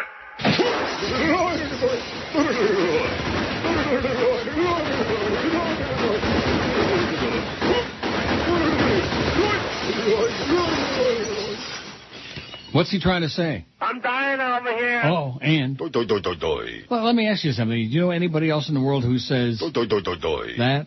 No. Oh. Well, at least you got to give it to him. He's unique. I'll give it to him. Will you? Yeah. A lot of people like to give it to him. You know what they want to give it to him? That. $4.99 on the pull, or is it? Let me refresh you. It might be over 500. That would be a half a feather in our cap. $4.99, like I said. Bastards. Here's one from that came in the other day that I didn't get around to yesterday. Actually, it came in Friday afternoon. All right. From Boomer. He says, I really want to rant as I write this regarding the people responsible for shortening Ken's life. But those that were there this morning at the VA burial grounds in Lake Worth, from the station, a few, mostly ex-employees, about 6, and some of his close friends of many years, had an opportunity to share a few quality highlights and moments of our departed fellow broadcaster, colleague, and friend as he was awarded his final respects in proper naval military tradition, having been a World War II sailor. He was 83, I heard. That seems to be most of all what you hear about a person after they're gone, the number of sun revolutions they were able to complete. They don't make them like Ken anymore. We'll miss his authoritative, crystal-clear voice, style, and professionalism that hasn't been handed down properly to those who are now attempting to come up with enough through the ranks in this line of work. Work, did I call this correctly? It's garbage thanks to deregulation. Let's support the current administration on Pennsylvania Avenue to re-regulate and bust up these conglomerates who aren't interested in broadcasting. I first met Ken nearly 30 years ago while working at Channel 51, the Dave Dixon era. His main responsibilities back then were wrapped around the Biscayne Kennel Club and reading news at WGBS 710. My friend Larry Knight Stein was PD at the time. How do you like that? Who worked for me in Kalamazoo and Sturgis, Michigan. All right. As the nature of this and who died a long time ago. As the nature of this whore business had your career moving up and down the dial and back and forth across town, whenever I ran into Ken, he was always in a good mood and able to something off the stress while in the parking lot having a smoke and a few laughs between newscasts. He always remembered me somehow as an absolute pro at every facility that was ever lucky enough to have his employee. We'll miss you, Ken. Joe Bell, Joyce Fitch, shame on you. Shame on you for giving Ken only a week's severance pay when you canned him during the last holiday season.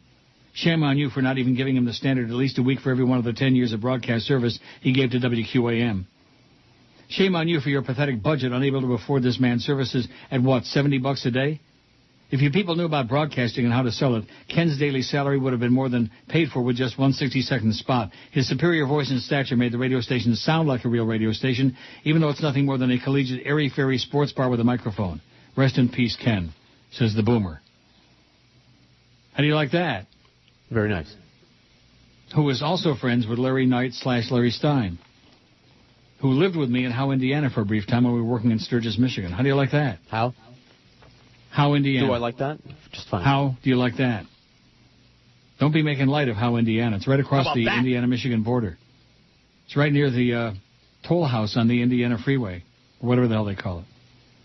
The glass house. I've asked about that a few times, and nobody seems... Maybe it's not the glass house anymore. Like those turnpike things they have in Florida, those rest stops, where they have like Nathan's and the famous anus cookies and stuff like that. In Indiana, they were called the glass house.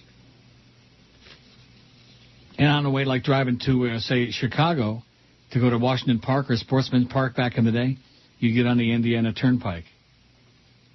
And then you'd always make a stop at the glass house. Okay. So George Streepy sent us, this was much earlier, that we were involved with this whole business about Bubba and MJ. Do we care about this? I guess so. Kill some good time.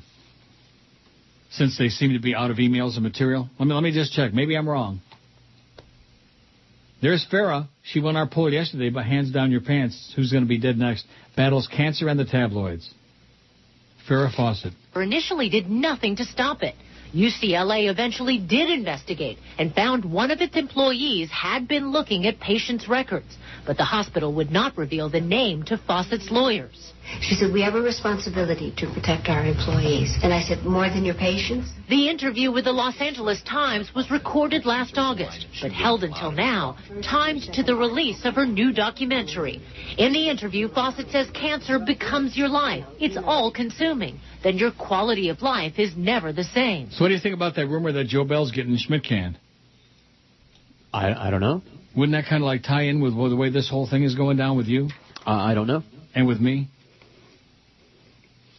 Giving in some parting shots. Remember on the old Hollywood squares they had parting gifts? Mm-hmm. Peter Marshall, well, we got parting gifts, which means that you lost and we're going to give you like $20 worth of crap. Maybe these are some of his parting shots. Could be. Not related to Dr. Fred Shots. I wonder if he's still hopping around with that. He's probably on over there with your buddy that you mentioned before. The Dow's down 29 points. And Farrah's on the way out. What was that movie? Was she in the burning bed, or do I confuse that with something? She was in the burning bed. And it was hot, so she had to jump out. Really? No. Was that the one where she stuffed the guy in the fireplace in the end? I think that was a different one. I'm not sure. Was it? That really creepy guy? I have to look at She sprayed him with a bug spray? Right. The flea spray. So how's Flea taking all this? How's he doing today? Fine. He come by and giving you a big kiss? If he gives you a kiss on the cheek, I'd run like a son of a bitch. He kisses me on the mouth, as usual. Little tongue, maybe? A lot of tongue. Oh, God, Neil.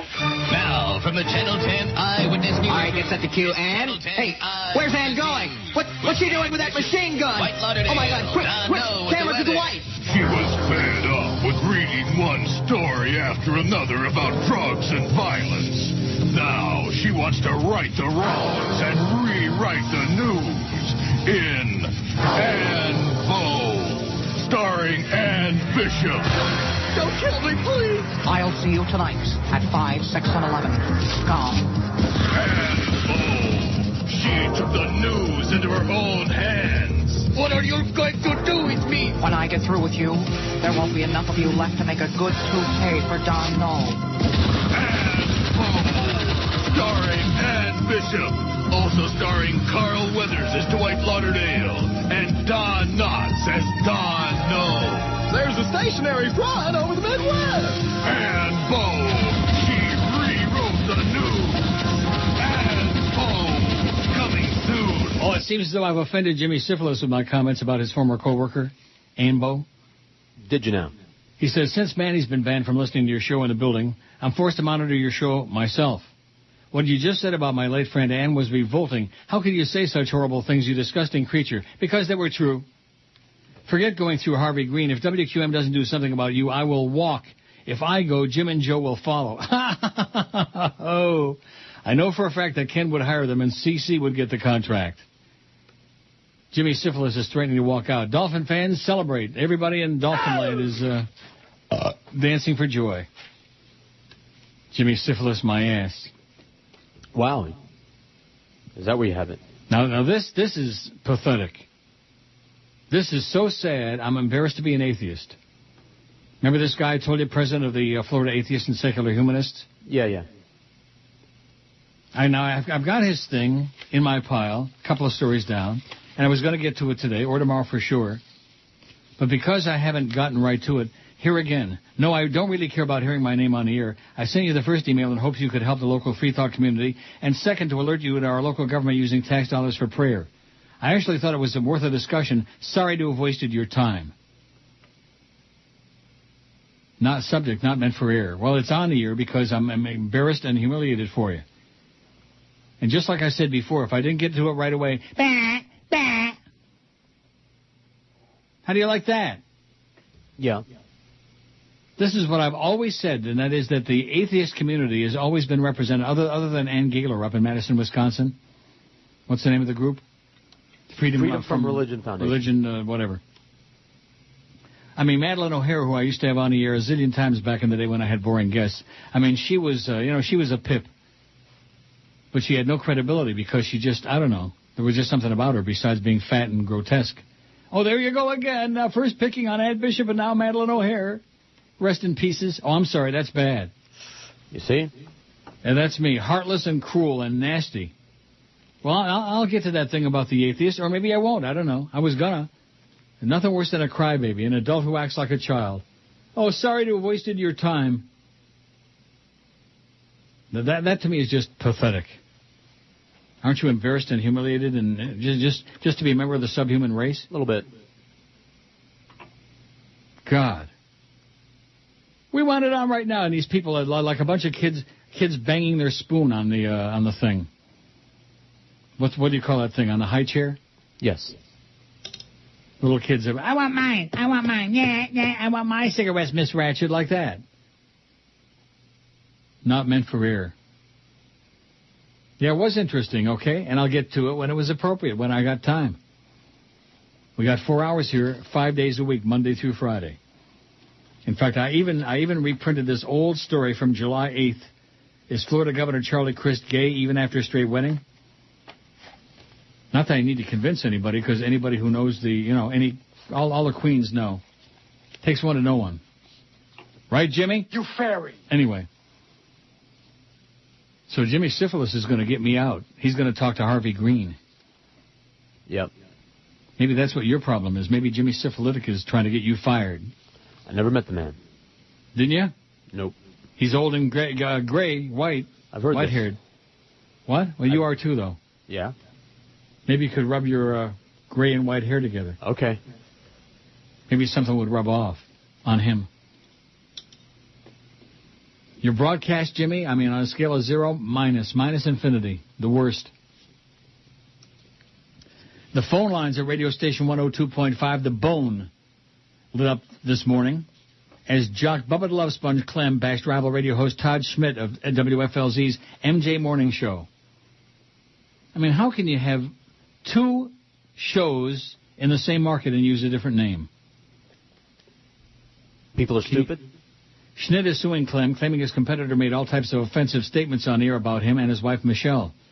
The radio personalities compete for listeners during the same time period, Monday through Friday, between the hours of 6 and 10 a.m. Bubba the Love Sponge spoke about the civil lawsuit filed against him from his St. Petersburg home last night. I didn't say anything defamatory or slanderous like he made allegations of really bad stuff, like something the kids or something I would never go there, like touching the kids.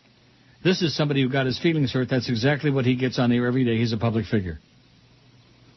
MJ was not available for comment last night. He's out of the country on vacation, according to sources. There's a note posted on the website for the radio show that reads, the MJ Morning Crew is on vacation from March 17 to March 21. Will return Monday, March 24. Well, today is March. Today is May 12th. Yeah. But the lawsuit speaks for MJ and his wife. In it, MJ accuses Bubba of calling him a lying piece of crap and a Schnitt snitch and one of the top 4 or 5 people behind our arrest and trial of the hog deal. MJ accuses Bubba of calling his wife Michelle a degrading name. Michelle Schnitt does not appear on the MJ Morning Show. Oh, she does appear from time to time, which airs on WFLZ, which is a cheap channel communications station. So this is Cox Broadcasting versus Cheap Channel. Rebecca Harrison Steele is the director of the ACLU. Steele represents the West Central Florida Regional Office and says someone who's a public figure, in order to find the defendant guilty of libel, they have to show that they acted with reckless and indifference to the truth or with actual knowledge that what they were saying was false. Steele says some speech is protected by the First Amendment. Statements of opinion are not slanderous, she says, but shock jock is one thing, but if you actually make defamatory statements about someone that aren't true and do injure their reputation in a serious way, that to me crosses over the line of First Amendment. Bubba the Love Sponge is no stranger to controversy. He was fired by Cheap Channel in February 2004. At the time, he drew the largest single indecency fine in FCC history for airing skits where cartoon characters talked about sex and drugs. Back in January of this year, he promised to clean up his act when he returned to the airwaves in Tampa and Jacksonville. He signed a 3-year contract with Cox Radio and can be heard on The Bone in Tampa, 102.5. Bubba's on The Bone. Sounds like MJ's on the rag and Bubba's on the bone. The tension may have started the day Bubba returned to the air, and a studio computer screen displayed the phrase MJ sucks. Bubba told Tampa's 10 News back then, all of Tampa radio sucks. There is nothing out there. We're number one for 8 or 9 years. Even cleaned up and user-friendly will be better than anything else that's on. It's horrible. Kind of like South Florida radio. It's horrible. Monday night, he reiterated that statement. The truth hurt, doesn't it? The bottom line is Arbitron can just something out. And I was already number one. It's chopped off in the right-hand column. I went to number one in 2.5 weeks. Are they going to try to tell me Tampa Bay wasn't hurting for something new? Asks Bubba. Bubba the Love Sponge says, if you don't want me to talk about you, then take yourself off the air. Let this play out in court. Let me have my day in court. I can't wait for the deposition to start. Let the games begin. I swear to God, he says. Of course, we know who he's talking about. Oh, God. Right.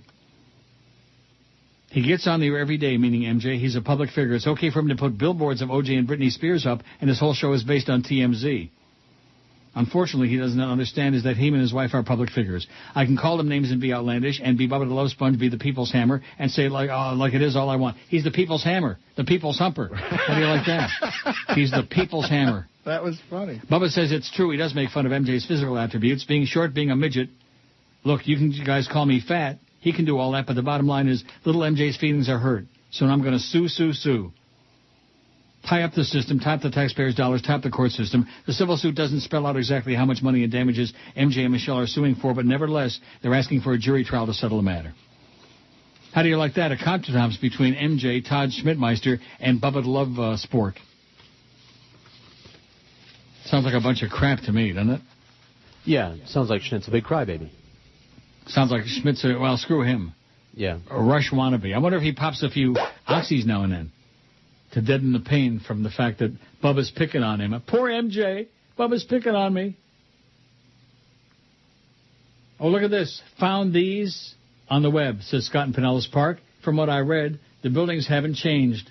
The Hardee's Travel Plaza is in Howe. Holy moly. I'm going back to Howe, Indiana. It's a Hardee's on the Glass House. Let's have glasnost on the Glass House. You know, this whole nostalgia thing, a lot of people poo-poo it, but you know something? What? The older I get, the more I realize the truth to it. Back in the day, there was so much more variety and so many. I mean, all this stuff is now gone. Right. The Glass House with a big Hardee's. I love Hardee's. Don't you like Hardee's a lot? Very much. That mushroom cheese. Not those biscuits now. Biscuits and gravy. Dry. Biscuits for rednecks. Dry and nasty. Ooh, biscuits with gravy. You know what I like gravy on best? Mashed potatoes. That's right, with the skin. Now, like at Thanksgiving when people put... Am I talking over you or what? No, I'm talking over you. No. Go ahead. Go ahead. At Thanksgiving and Christmas, like when people eat turkey dinners a lot? Yeah. And people put gravy on the stuffing? No. Stuffing should be a little bit moist by itself. And don't mess the gravy on the stuffing. Put it on the turkey because turkey is dry. Put it on the mashed taters. In fact, a little bit of butter and a lot of gravy on the mashed taters is the way I like it. Or a lot of butter. A lot of butter and a lot of gravy. Now we're talking. So let me ask you, did Joe come in and give you a big squeeze today or what? Yeah. Grab my junior, honey. What goes in here? What goes? Oi! I need a little with a sprinkle of the just get a little and I need a little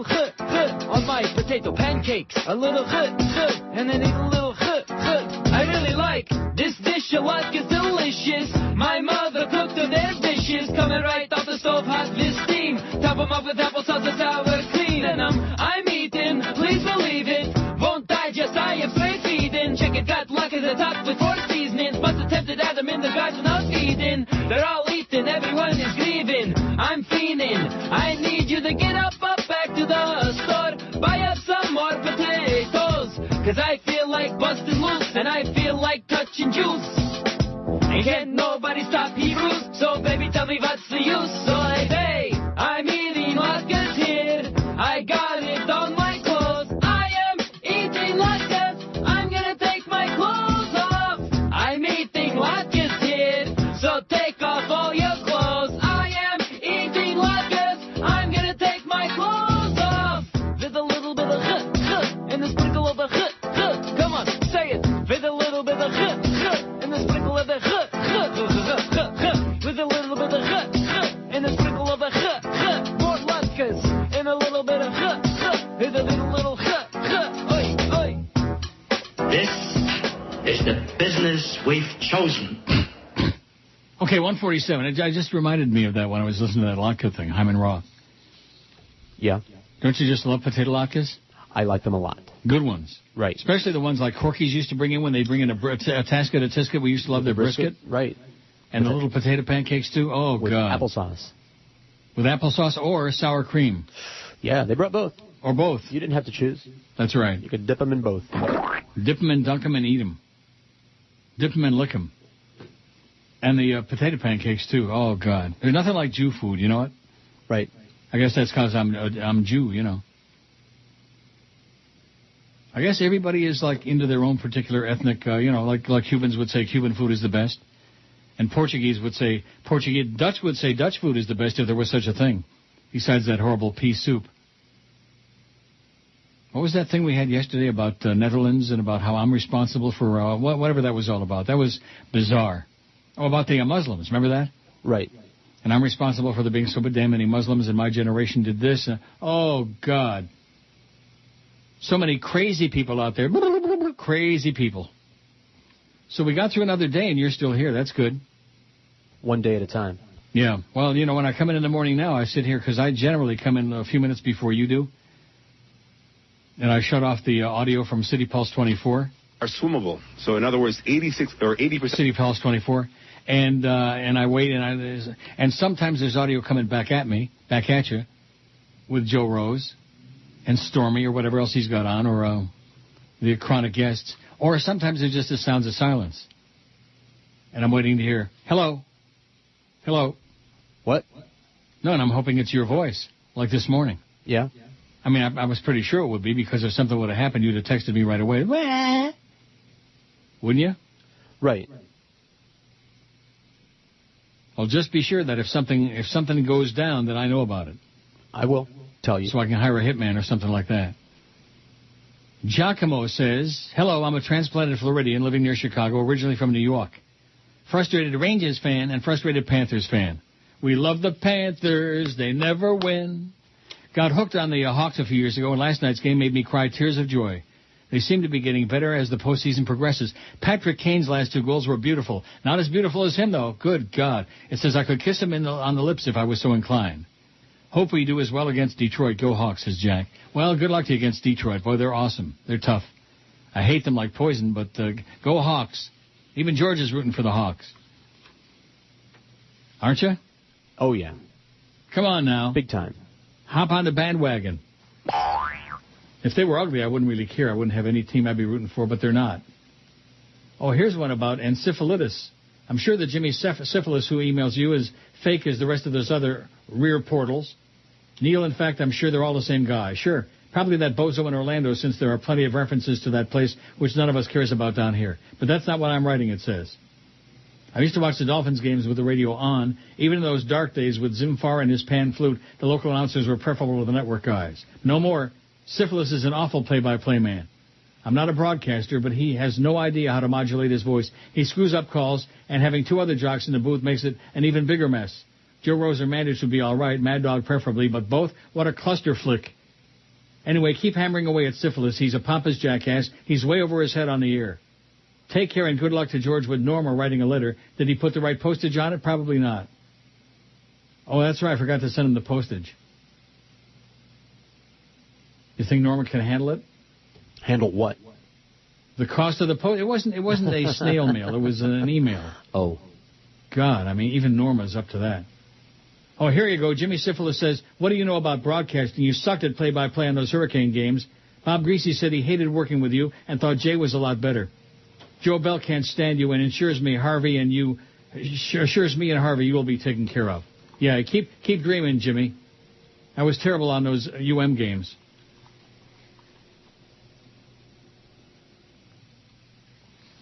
The fake Jim DeFetus says, I like girls, but where's Miro Shatan?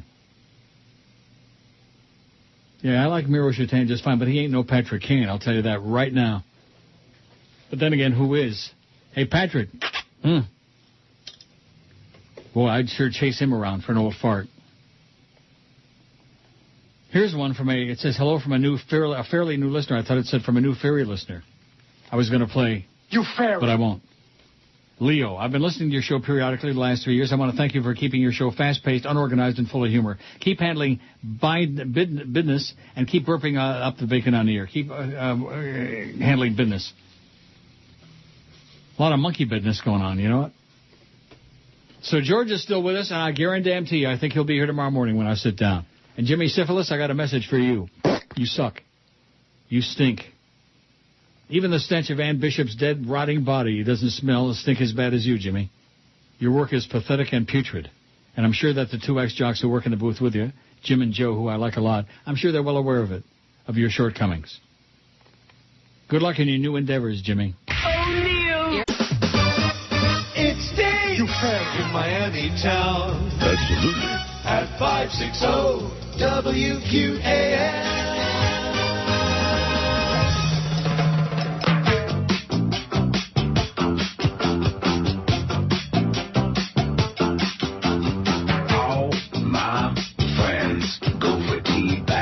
Teabagging, they got teabagging. Whoa! The teabaggers have to open wider. Did you not talk with your mouth full? You're making me sick. I'm gonna throw up. Well, I got the teabagging. What is that in your mouth?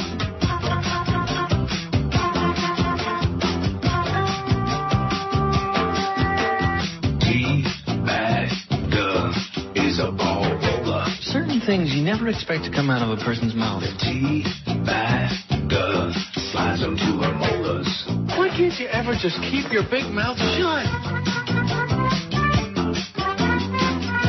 I can't keep my mouth shut because I've got such a big mouth. Teabagger goes to her knees, yeah. The next thing I remember is having my knees in my ears. The teabagger has pubes in her teeth, yeah. You have something in your teeth. Oh, my God!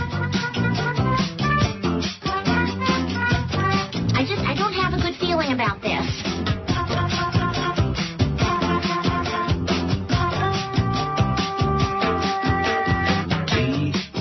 Teabagger can't talk, don't ask now. Oh, my. The teabagger can only gasp now. It's hard to talk when you're teabagging.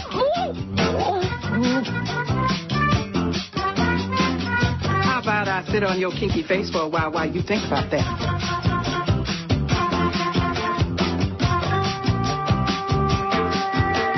Take a little dip, shake 'em round a bit, make 'em do a flip, then squeeze. Take a little dip, shake 'em round a bit, make 'em do a flip,